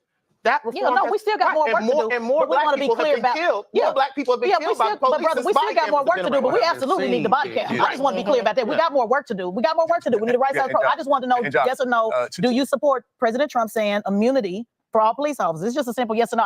We can get to the solution on what it should be. on, Kate. Let's just talk about what it is. Come on, Kate. Do you support? I want to point out that we cut the clip short because it's not just automatic federal immunity for all officers in which all these officers can run and cause chaos in our streets. There will still be a board that they have to answer to. There will still be cases like Sonia Massey, which they talked about at that conference as well, in which he said those policemen were not doing their job and those policemen would not be eligible for federal immunity. So like what you said, we need to keep the body cameras because when we're talking about does this officer deserve immunity for whatever complaint has been risen against him, we can check the camera for that. And then once we've checked this footage, now we can take it to this board. But And do you agree they should get immunity, yes or no? I just want to know that. And the way that it was presented, I'm just asking. in the way I'm talking about federal immunity in the way that it's presented with the board, not automatic, just let cops do whatever they want, which is what the narrative is. The actual policy is federal immunity, but there will be a process like it is with everything. I just wanted that. I can deal with that. Yeah. And wait, because John asked about what was an example. You think about, you see children walking around with black eyes and bloody clothes, and cops can't do anything about it because nobody said anything, or the child has not admitted that anything has happened to them. And that point, if that cop decides to break the law to save the life of a child, I am with that. And yes, they can be immune for whatever kidnapping charge the parent tries to rise against them for taking the child because you were not taking care of said child.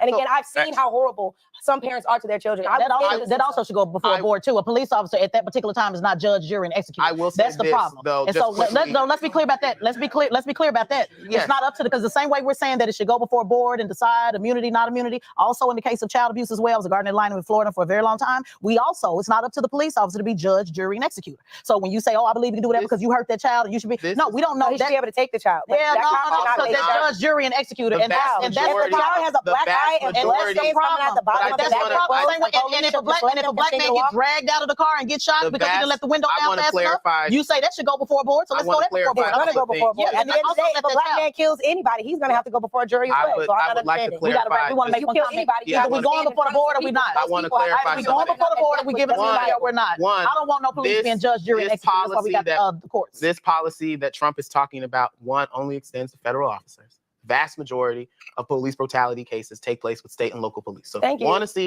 you want to see safer streets where you are not concerned about having the type of run-ins with the police that many black people can talk about, it's a state and local issue, right? The president. Hold on, brother. Wait a minute. Hold up. We know that, but let's hold on. No, everybody does not know. I know that, but no. You know that. No, but we got to be clear though. When you're talking about something from the federal level, that can also trickle down to the state and the local. Sure. So let's not because when the sister's over here, thank you.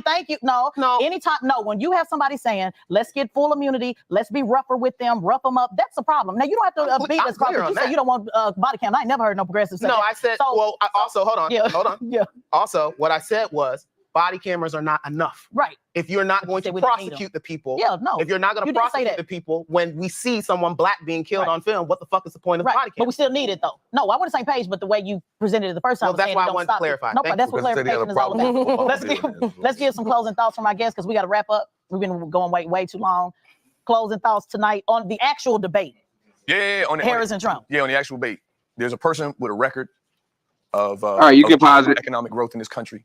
There's a person with a record. All right, so we basically gonna close this out. We don't need to hear no more of that crap. But going back to you, Lena, real quick. From what you've seen, do you think? Because the rest of us, all of us agree 100% right now. Do you agree, or maybe you disagree? But do you think that the way the host was carrying? She out again. All right, so going back to you, Ms. Jackson, because I think you did want to say something. I was just trying to finish out the rest of the video. But did you have something that you wanted to say before I start the video back? Oh, no, not really. Is it some noise you're hearing in the back on my end? I said, do I think that what? Yeah, it does have a little feedback. But yeah, just when you're not talking, just go ahead and mute for us, okay? So Lena, from what you had seen, do you think the host was kind of being a little problematic because she was at like chaos is okay? They arguing. She's starting the argument. She's not letting people finish. I feel like she's aggressive. She's not welcoming. You have to have opening questions and allow for dialogue and other people to talk. So if that's the case, you're not the host. You're the person that's being interviewed. You the whole show. That's not the whole purpose. You're supposed to interview and allow for dialogue. But don't you think she's biased?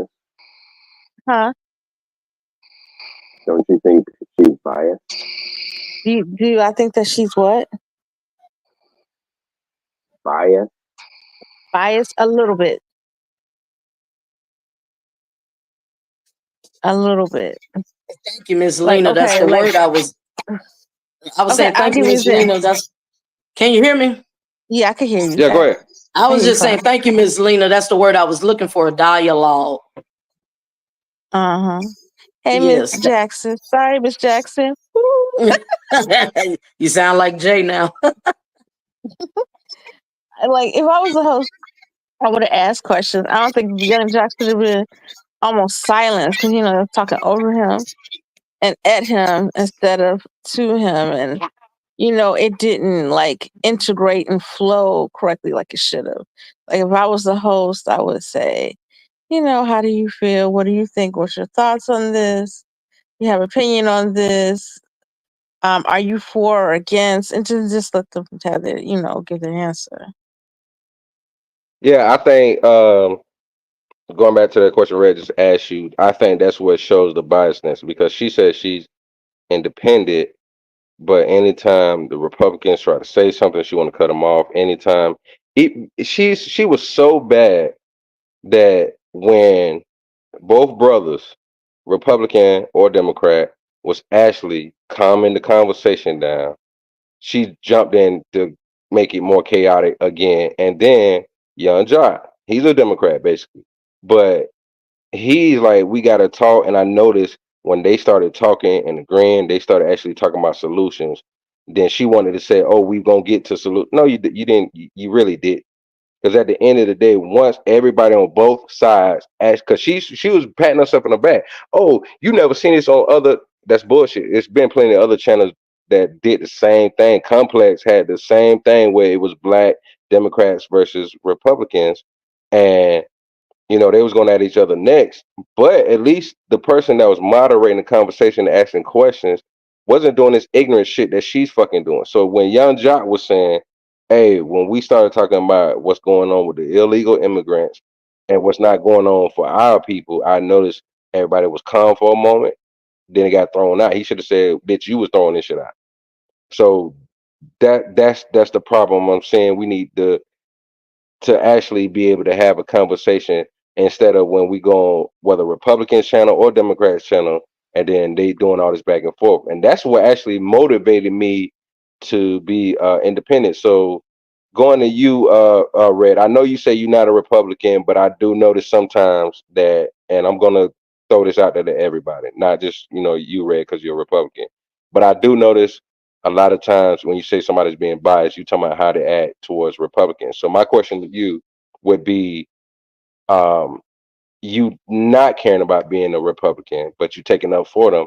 How does that really help you in your situation if you're not really for them or you don't really want to vote? Like why is it a good thing to because take up for because them? there's this thing called the Overton window, right? And the Overton window, you got the right on this side and the right on the other side. But if the left goes too far, the entire window is shifted. So let's say, for example, Kamala wins and we have all Democrats, all liberals, all feminists, all this and that.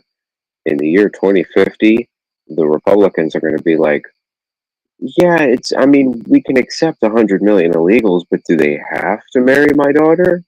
Like, is that a state mandated thing? Maybe Republicans not in my only get backyard.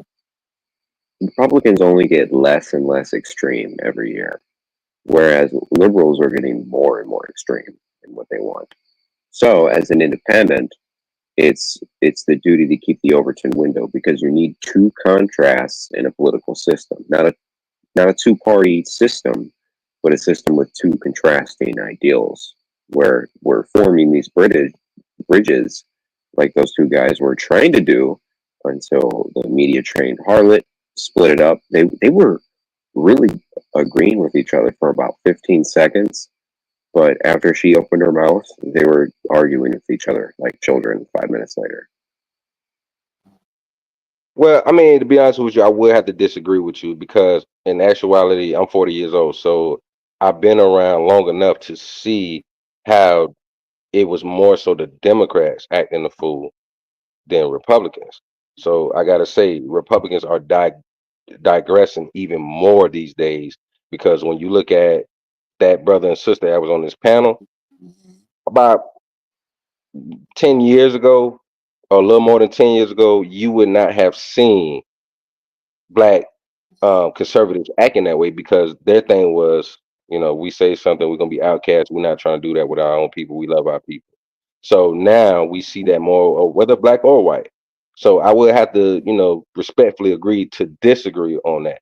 But at the same time, if you're not a Republican, what does it matter more so to take up for Republicans versus independents?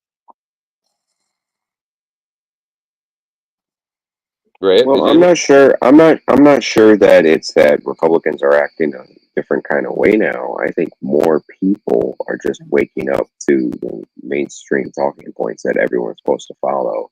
That just happened to be Democrat because we had an 8-year term, and a lot of media institutions are put in place. You know, a lot of people stay behind the scenes, no matter who the president is. So these are the institutions we're up against. It's not a left or right, it's a uniparty. They're all controlling us and dividing us equally. However, when we can build these bridges, it only makes us stronger. That's why we gotta gaslight, gatekeep, and girl boss bitches like this the fuck out of our spaces. Okay. Now, like I said, we have to respectfully disagree because I remember coming up, conservatives wasn't on this tomfoolery like Democrats, and I don't have no problem with them speaking up. It's just the erratic shit because now they looking like Democrats, in my personal opinion. But going to you, Miss Jackson, do you support Democrats? And if so, why not more so support being independent? Because we see historically both sides have fucked us over. So what's your opinion on that? Do you support the Democrats more? If you do, why not, lead a plantation? Right. So independent party is where it's at. I support more of it. Just I guess with the options that we're left with in the debate, I would wing towards the Democrat Party. You know, in voting or in my support, it would be democracy, but independent is where it's at all day. Independent party. I never really heard them talk about the debate. I mean, they did some good political topics and subjects, but I never even heard them even talk about the debate, and that's what the show was supposed to be about. You know what I'm saying? So, but yeah, to answer your question, independent party. Cool. Okay.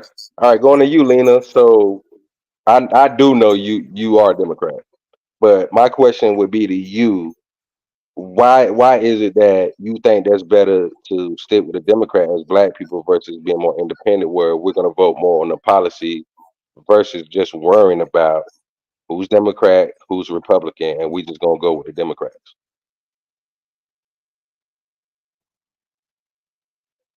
You there, Lena? Good Okay, answer. I'm gonna I'm gonna go ahead and go to Jay because Lena probably got to get her audio together or she working or something. So Jay, we know the shit that we talk. So what's your thoughts on that, man? Reiterate for the people that don't get it when we made this show like, hey, both are plantation and we need to leave both. Okay. Oh, okay, there she go. All I'm right, sorry. did What you was hear my that? question, Lena? So much is going on in my house. I'm sorry. Go ahead. All right, cool. I'll repeat it real quick. I know you're a Democrat, but my question would be to you. We know the history. We've done the videos many times that both have been plantations to black folks. It was good starting out to get our votes, but now they get complacent and they think they're just gonna get our votes. So why stick with either plantations versus being independent and going with what party that has the best policies? Not meaning aligning with the party, but when it comes to certain individual candidates, we need to just go off policy versus just going out us being Democrats. I see what you're saying, and they have been giving offers less we did after the last election. Only thing we got was a holiday. But I feel like we get more bang from our buck with Democrats. Statistically, blacks do better underneath Democrats. Also, I was looking at what's happening. Like I think Dr. Umar Johnson addressed it. We are losing a lot of political power because our rate of growth in the country is basically the same. I think it's 12, 1400 or whatever, but you got so many people that are seeking to be citizens with this country, so they're offering them money. So we are fighting for that person to votes or them to address issues. Why would they come to black people if we got a smaller demographic than Hispanics that are coming here? You see what I'm saying? Dr. Umar, he's like they're using Hispanic vote to get rid of the black vote.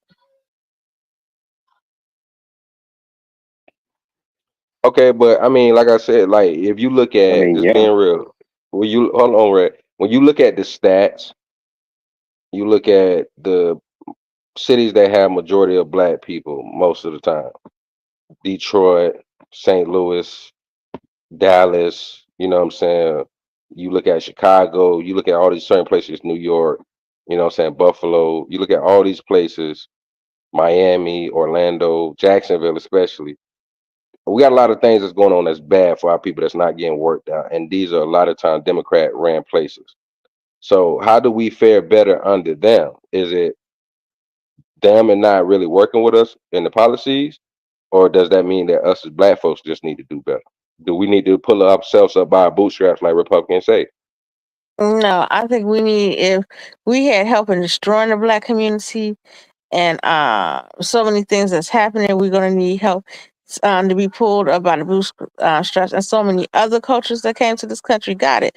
They given immigrants from other countries money and help. Why can't they help the American citizens that they destroyed? I don't believe with the Republicans about pulling yourselves up by the bootstraps because it's bullshit. They don't believe themselves. You see all the corporate welfare they gave out and companies that they bailed out, especially when that housing market crashed. Didn't tell those companies to pull up those banks and stuff. They didn't tell them pull themselves up by the bootstraps.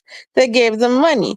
It seems like money and welfare is only cool if you're wealthy. When you poor, it's get off your ass. That wasn't the question. You said should we pull ourselves she out? answered. No, she answered the way I needed her to.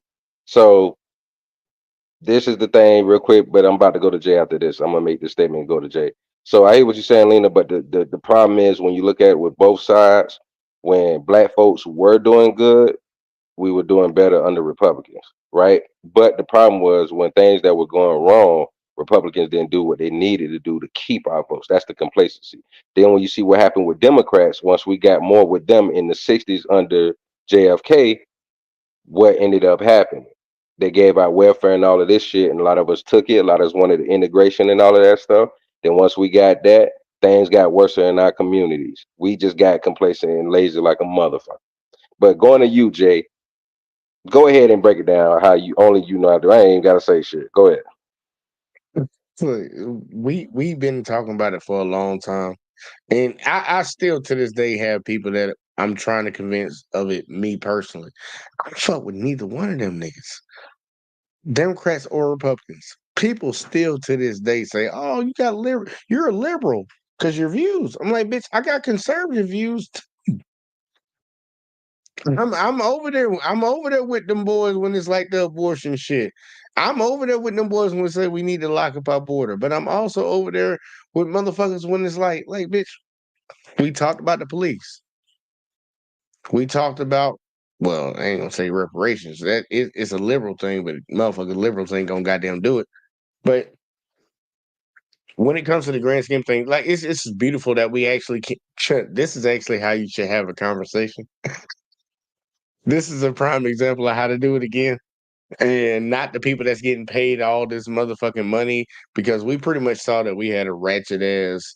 I'm calling her ratchet, and people tell me I'm being mean to her. She was ratchet, and she had that I'm a big dog type mindset. She wasn't the boss bitches, and that doesn't. It's not conducive to a conversation, especially about stuff that's supposed to be important to folks that look like us. Not you, Red, but folks that look like us. Got to make sure I make that distinguish. But nah, like I'm albino. you ain't albino. You a white black person. Yeah. You a white black person that don't like black people. That's the perfect way to Not say it. all. I'm sorry. Hashtag not all. Not all. Why don't lives matter? But no, like no bullshit. Like that was a bad representation, and that's Diddy's old shit. Revolt, that's his old shit.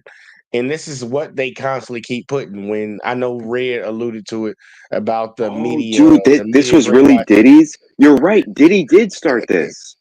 But it's not, he not a part of it no more. When this happened, he wasn't a part of it no more. But this is his shit. But alluding back to your point, the media manipulation when it comes to shit and the representation that it shows, it's showing that ain't showing black people in the best light at all.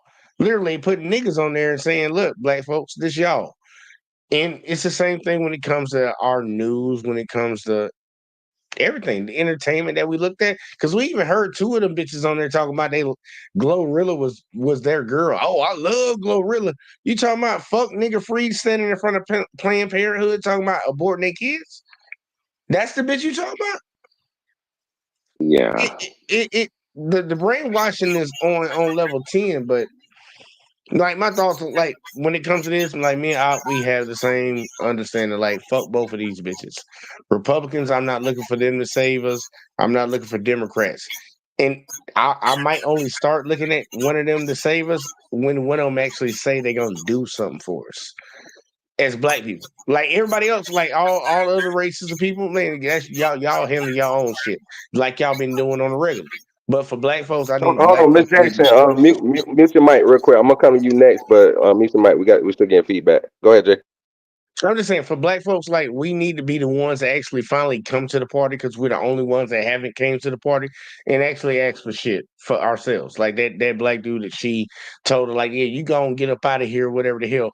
His final thoughts was, what is Kamala gonna do for black people? Well, the question need to be, what are either one of them gonna do for black people? And that's something that none of them have said. Literally, the only person you had even mentioned somebody like us is saying Kamala saying like, "Nah, I'm not gonna do nothing for y'all. I'm gonna do shit for all Americans, and because black people so poor, they'll get something because I'm doing something for everybody else." But nah, it's not. Nah, we need to. Y'all know what we need to do. I can't beat that dead horse. It's your show. You got it. I can't keep beating that dead horse. I'm getting a headache. Yeah, so Jackson, I see you muted because you were ready to say something. So Jackson, go ahead. One thing I did want to say, I did agree with a comment the black lady said about abortion. That overall black women are keeping their babies. So if you look at the percentage and the rate, that's not too tough going on in the black community as far as abortion goes. But I was just speaking on that. I thought about it, crossed my mind, but that's pretty much a true statement. As far as the black women, they're keeping their babies. But yeah.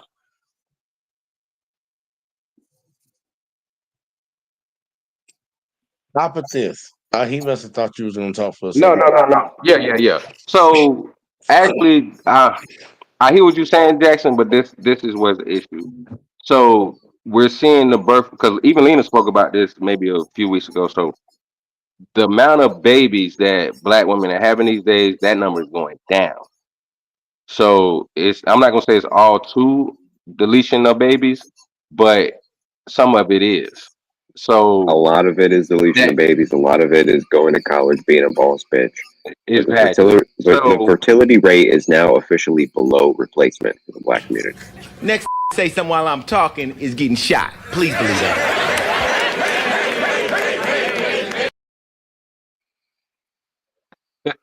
So I hear what you're saying, Jackson, but this is the problem. A lot of times that is a lie. They do, when they come to our community, that is what they speak to. But just like Michaela said, and I don't even care for her that much, but just like she said, which was some real shit, they categorize it and they color it up with saying reproductive rights. I've had so many conversations with black women that have argued, oh, it's my body, my choice. But then when we say, no, don't give the government that right. Don't sit there and tell me that should be in a healthcare plan. Don't sit there and tell me that you don't want control of what they do, but you mean to tell me you go do some stupid shit and you want them to clean it up. As a matter of fact, you want them to pay for it.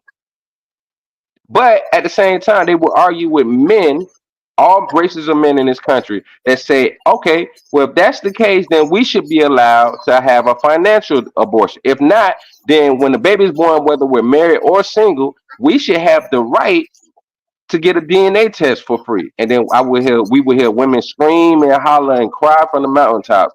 No, they don't need to pay for that. So my thing is, it's bullshit. It's wrong for our communities. If you know about Margaret Sanger and all these, they started in the black community with the abortions. That's the only way she got away with that shit, because the white community was not going for that shit at first. So that lets you know, with all the abortions that we had over time, that we're still having to this day, or whether our sisters that are deciding to, I'm gonna be a boss bitch and not get married, have a family, but still might go and have babies. So there are some still doing it, of course. But at the same time, it's hurting our community, and we have to be honest about it, that it is happening in our community, and it is our women that is following behind that bullshit. Yeah, it started off, like I said, I agree. It definitely started off in the black community. But of course, it didn't become a serious problem till that crossed over to the other races. You know what I'm saying? But yeah, I was just kind of looking at the majority out of the percentage, and I don't think from where it originally started, I don't think the percentage is as high now in the black community than in others. Yeah, right now Okay, it might be different. I ain't gonna hold on that. Like right now, I ain't gonna hold on. The thing that I think a lot of black men and me and out were gonna stress on. You heard the guy earlier say 25 million. That's crazy. That's crazy. And the other guy said, I ain't worrying about what white people doing. I'm worrying about what we doing. That's the big issue. Like, if we gonna sit here and argue for what we want as black folks, what we need as a community, like, look, and we gotta address the problems in our own too. And it's like, I don't give a fuck what them white women doing. At the end of the day, what we doing? Like, what are we doing? What the black men doing? Fuck what the white dudes doing. What we doing as black men? So it's like, I think that's gonna be the point that a lot of black dudes fall on when it comes to the issue. But I feel you. It ain't like right now. Hell, it ain't. There's levels to this shit. There's levels to this shit, and black women ain't winning that race right now. Right now. But it was killing. Let me ask you an alpha question. So if Donald Trump came out and said, you know what? In all the states that allow abortions, I'm going to write a federal bill that means men can have financial abortions to the equivalent. Would you vote for Trump? Nah, that ain't enough. Yeah, I ain't gonna lie, that ain't enough. And the reason why I say that, even with DeSantis saying in my state of Florida that he's trying to get more rights to fathers, still does not mean I'm gonna vote for him. We need a little bit more, because it's certain things that, when it comes to us as black people, even if people still look at me and Jay and think, oh, you're misogynistic and all of this bullshit, the things that we want overall benefits the black community. And I'm sorry to say that, but this is some real shit. Me and Jay is not scared to say this. When black women vote overall, they're not voting for things that are better and beneficial for the black community as much as black men do. So even though it's a smaller number, it's not that much smaller, but even though it's a smaller number of black men that vote compared to black women, whether it's Democrat, Republicans, or whatever, black men still overall vote for more things that are beneficial to the black community. So I couldn't vote just for that to get Trump. You know what I'm saying? So if he said more things that help our community, yeah, he'll get my vote. Like I said, with the reparations, if he spoke more to that, hey, since we got all this money to give to these illegal immigrants, we're gonna be clear. We're not just saying immigrants who are legal and doing the process and doing shit that they supposed to, but illegal immigrants, hell yeah, he get my vote. I walk around. Nah, I ain't gonna say I walk around with a Trump hat, because I still wouldn't walk around with a Obama. I ain't got no Obama shirt. I ain't got no Obama picture next to white Jesus on my wall. None of that shit. But I would not mind saying, hey, Trump did do this. He did that, whether you like it or not. And you agreed to the red. I'm always consistent on this shit. I'm gonna tell the truth on both sides. I'm But independent. I think So I give think up you how they would feel. be walking around with a Trump hat if Trump was like, Man, you know, you they just spent said. 180 billion a year on those illegals. Fuck it, we're giving it to the blacks. You would walk around with a Trump hat. Hey, look, Oh, no no, bullshit about though. Look, some of it. I got one coming in the mail. So look, you can't get mine. You can't get mine. I would have went off of Temu. just to have it, just to fuck with people. But nah, like Timu mega. Red, I think most black dudes are really focused on upward mobility. So if we got those reps, or we got honestly, they could do reparations in a lot of forms, but it's gonna have to be cash payments. I don't give a fuck.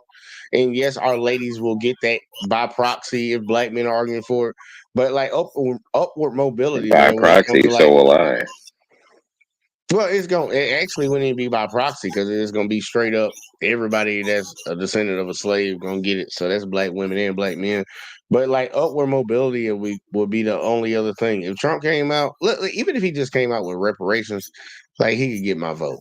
But I know what party he represents, and I know Democrats' deep dark secrets, if that makes sense. So fuck them both. Yeah. Fuck them both. Until that. Matter of fact, no, I'm gonna ask that question. That's a good question, Rex. So I'm gonna pose that to the ladies on the panel. So going to you, Jackson, first. If Trump came out and say he gonna give black folks reparations, would you vote for him? Okay, break that down to me. What you mean by reparation? Okay, so here's what it is. Financial Hold on, Red. Hold on. I got this, Red. So, Jackson, what I'm saying is reparate the same way they're able to give all this money to the illegal immigrants. Say you can get $13,000 or something like that, or money to help you buy your own house. Say like No, it's $200,000. $180 billion a year. And instead of spending that money on illegals and migrants, we spend that money on reparations. Next say something while I'm talking is getting shot. Please believe that.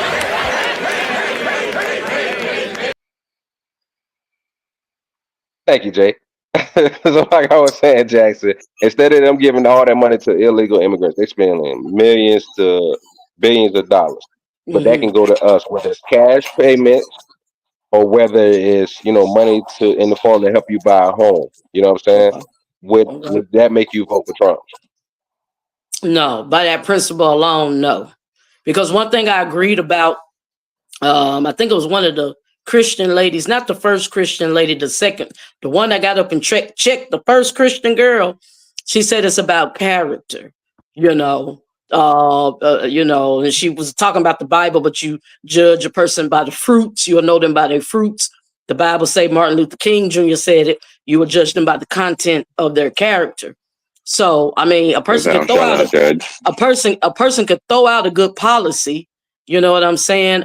Even put in some good moral laws or whatever, like they doing in the Project 2025 with the Christian commandments or whatever, or scriptures in the Bible. But does that define character? No. So it would take it'd take a little bit more than that to win me over. Okay, well, let me ask you this question. When you go for a job, do you look into the CEO and try to find out the content of their character, or do you worry about what they're going to pay you?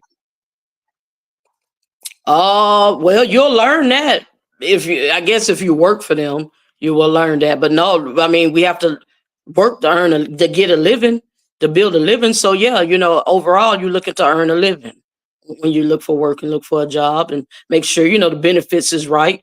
I mean, their character really will speak for itself too, because if they're going to pay you right, the position you have, the perform you have to task, the benefits that if they offer, that'll show their position and their character as well, off the rip. That's a very, very good question. I really like that question. Hold on. Yo, I got you next, Red. I got you. But the reason why, Jackson, I asked that question is because so many people have worked for companies for years and found out they was racist. That's just like Donald Sterling, who owned the LA Clippers. He paid his NBA players well. They didn't find out years later that he was racist publicly. A lot of players did not see that. So the reason why I asked that question is because also you got to keep in mind this is a business deal decision. When we talk about character when it comes to politicians, you got to always remember, Jackson, and I'm going to go to you next, Red. Jackson, you always got to remember, these motherfuckers is some of the most hypocritical, dangerous discussion listen, Obama had people knocked off that we couldn't believe Obama did. We thought he was great. We looked at his family, Sasha, Melinda, Michelle, and all of that shit. Kind of found out he was doing more things wrong that we did not know shit about. So I think that might be something you may want to ponder on, because when Well, we that talk was about my point. reparations, That's my point exactly. And hell, when we come to politics, they all hypocrites and tell lies. And but I mean, I understand what you're saying is you're looking out for you and your family. You know what I'm saying? In the community and society. So I mean, I get it, but just look who you talking about in itself, and him showing who his true colors as a billionaire, and that's all he gave a fuck about. If he came up with that one policy, it would take more than that to win me over. Now that's my position. I hear, but I would say this before I go to Red. I don't know if you're gonna vote for Harris or not, but a lot of people that are saying they're gonna vote for her because they would rather deal with her versus, or they like her character and personality better than Trump. Well, I had told my story before. I was saying, not to interrupt, I told my story before. I lost my rights at 18. On that note. But if you could, who would you vote for? Well, me and you around the same age, but I got you by a little bit more. And it's good we having this open discussion. Don't get me wrong.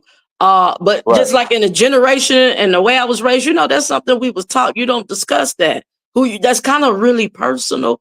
But hey, to answer the question, it would be Democrat. Yeah. I would vote Democrat, but we had the discussion earlier. Really, overall, is independent party. That's what it said. Right, and the reason why I asked that question, you already know, that is something that we have to start pondering on, because if we go off character when it comes to politicians, and the fact that Kamala will say she ain't gonna do shit for black people, we see what she's doing for Indian people, LGBT. If you because I got, what I'm saying, my godmother's in that community, other family members. But at the end of the day, they put black folks first. So if we're talking about something that helps the whole community, we have to look at her weirdly on the shit that she says. If we're talking about something when it comes to reparations, and Trump said he's gonna do that for our people, and we putting personal shit aside, putting ourselves first, because like Red just asked, if he said what he would do for us as men, we like no. But if we talking about reparations for all our people, yeah. But if I compare that to white supremacists and a rich billionaire, then of course I'm gonna go with the. Hold on, real quick, because I want to go to Red. But real quick, think about this though. Abraham Lincoln so-called freed the slaves, but he didn't. He did that because he wanted to bring an industrial revolution or whatever. He didn't do that to free us because he actually thought it was wrong. He actually ran the fourth time when he actually won. The first 3 times he said he wasn't gonna do shit for us. So he did that to go ahead and do a great thing for this country and white Americans. So at the same time, when blacks came and got free, what they did, they started giving their votes to him. So Republicans was doing things for us because it was a business deal. So I'm just saying we gotta start looking at it like that. That was my point though. Go ahead, Red. Well, it is a business deal, Red, and that's why it should be a business transaction. Political power functions as a business transaction, and no matter who you work for, I'm sure all of your CEOs will have some skeletons in their closet. But to quote Malcolm X, it's like the wolf versus the sheep. The Democrat is the fox, not the sheep, sorry. The Democrat is the fox, and the Republican is the wolf. Now, who would you rather negotiate with? The person with a knife behind their back, or the person who shows you everything on their sleeve?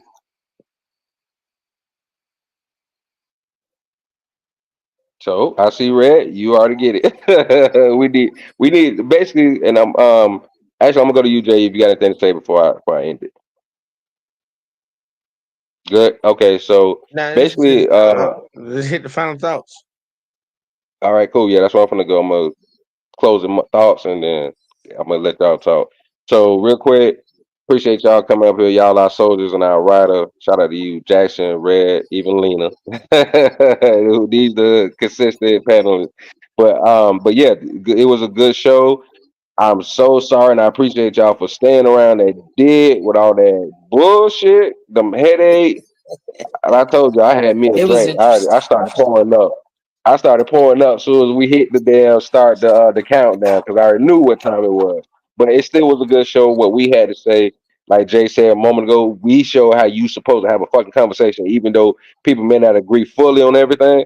but we still had a real dialogue back and forth as a panelist. And we need to start seeing more like this. You know what I'm saying? We have our bullshit moments when we do what we do and shit like that on our show from time to time.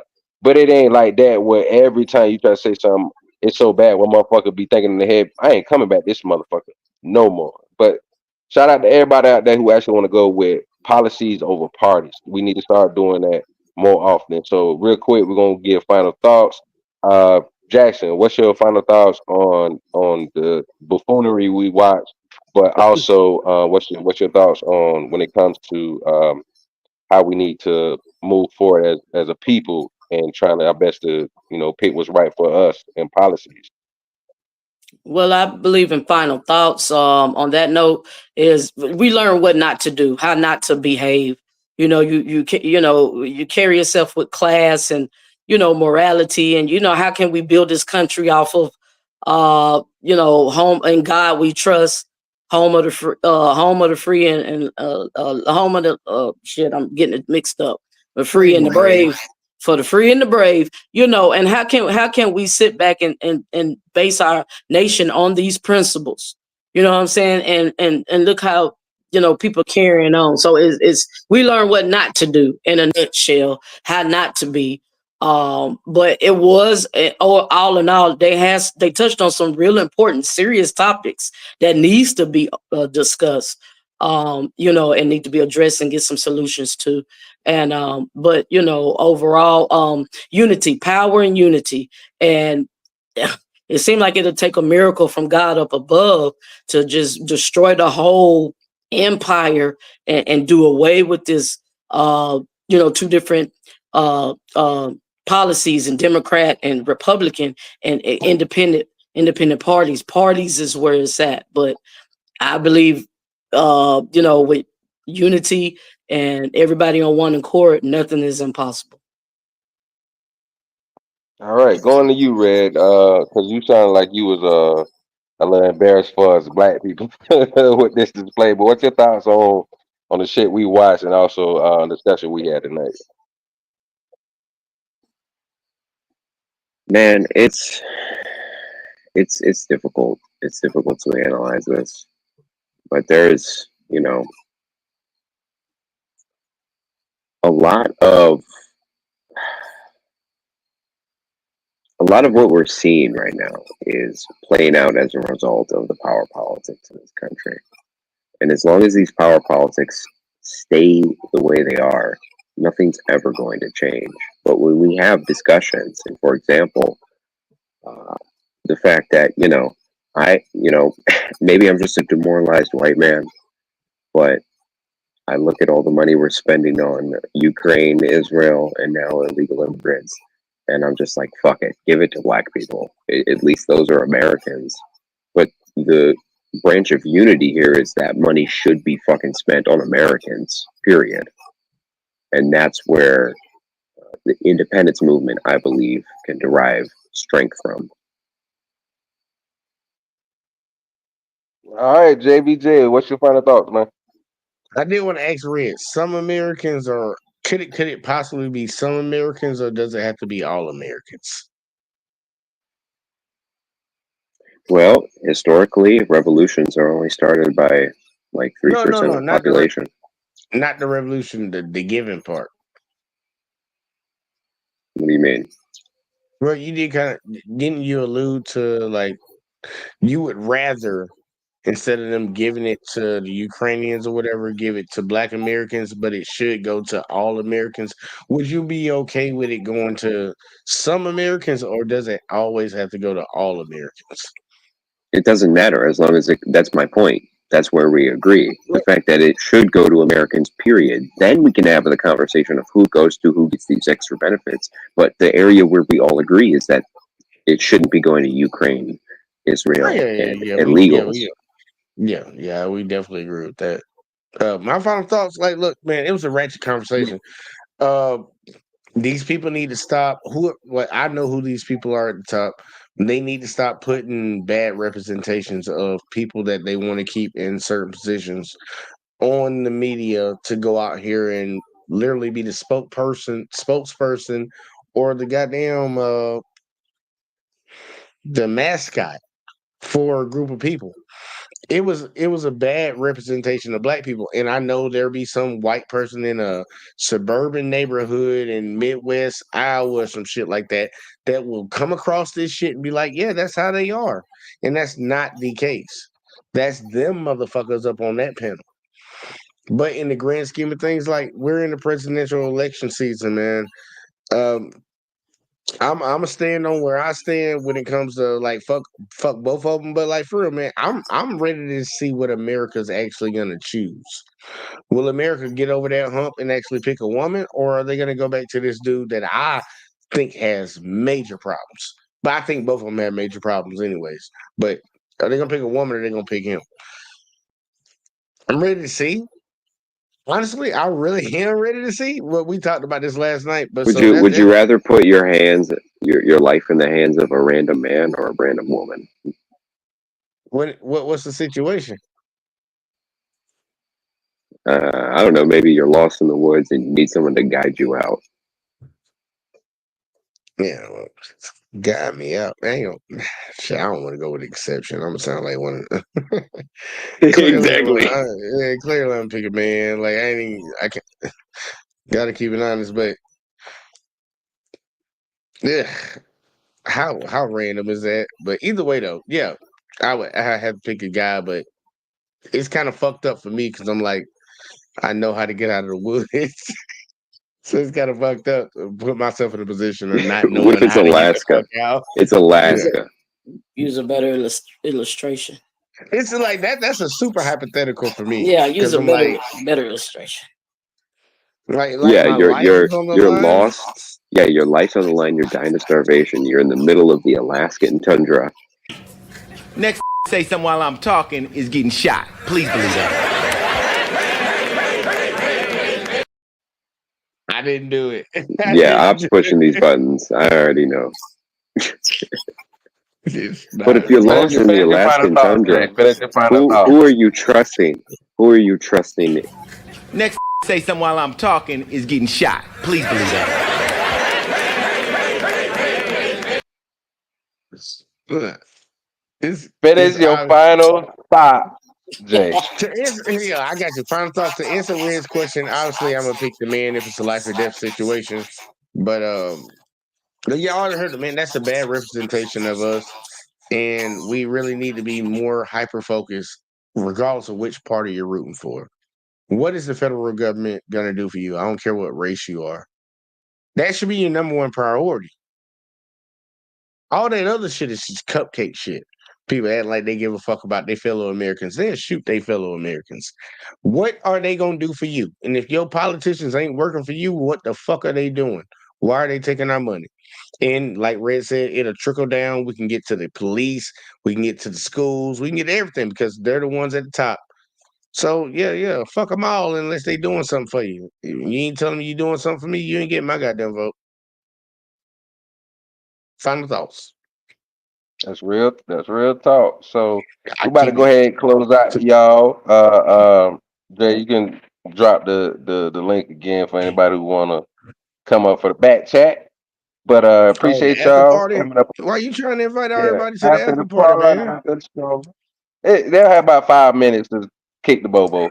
But appreciate everybody for watching. Appreciate everybody for coming up. Y'all don't forget your boy Big Op. I mean, you can still go to my regular channel to God when I get it back, which is Out for the North 18. But Big Op 2024 is where I do my content for now.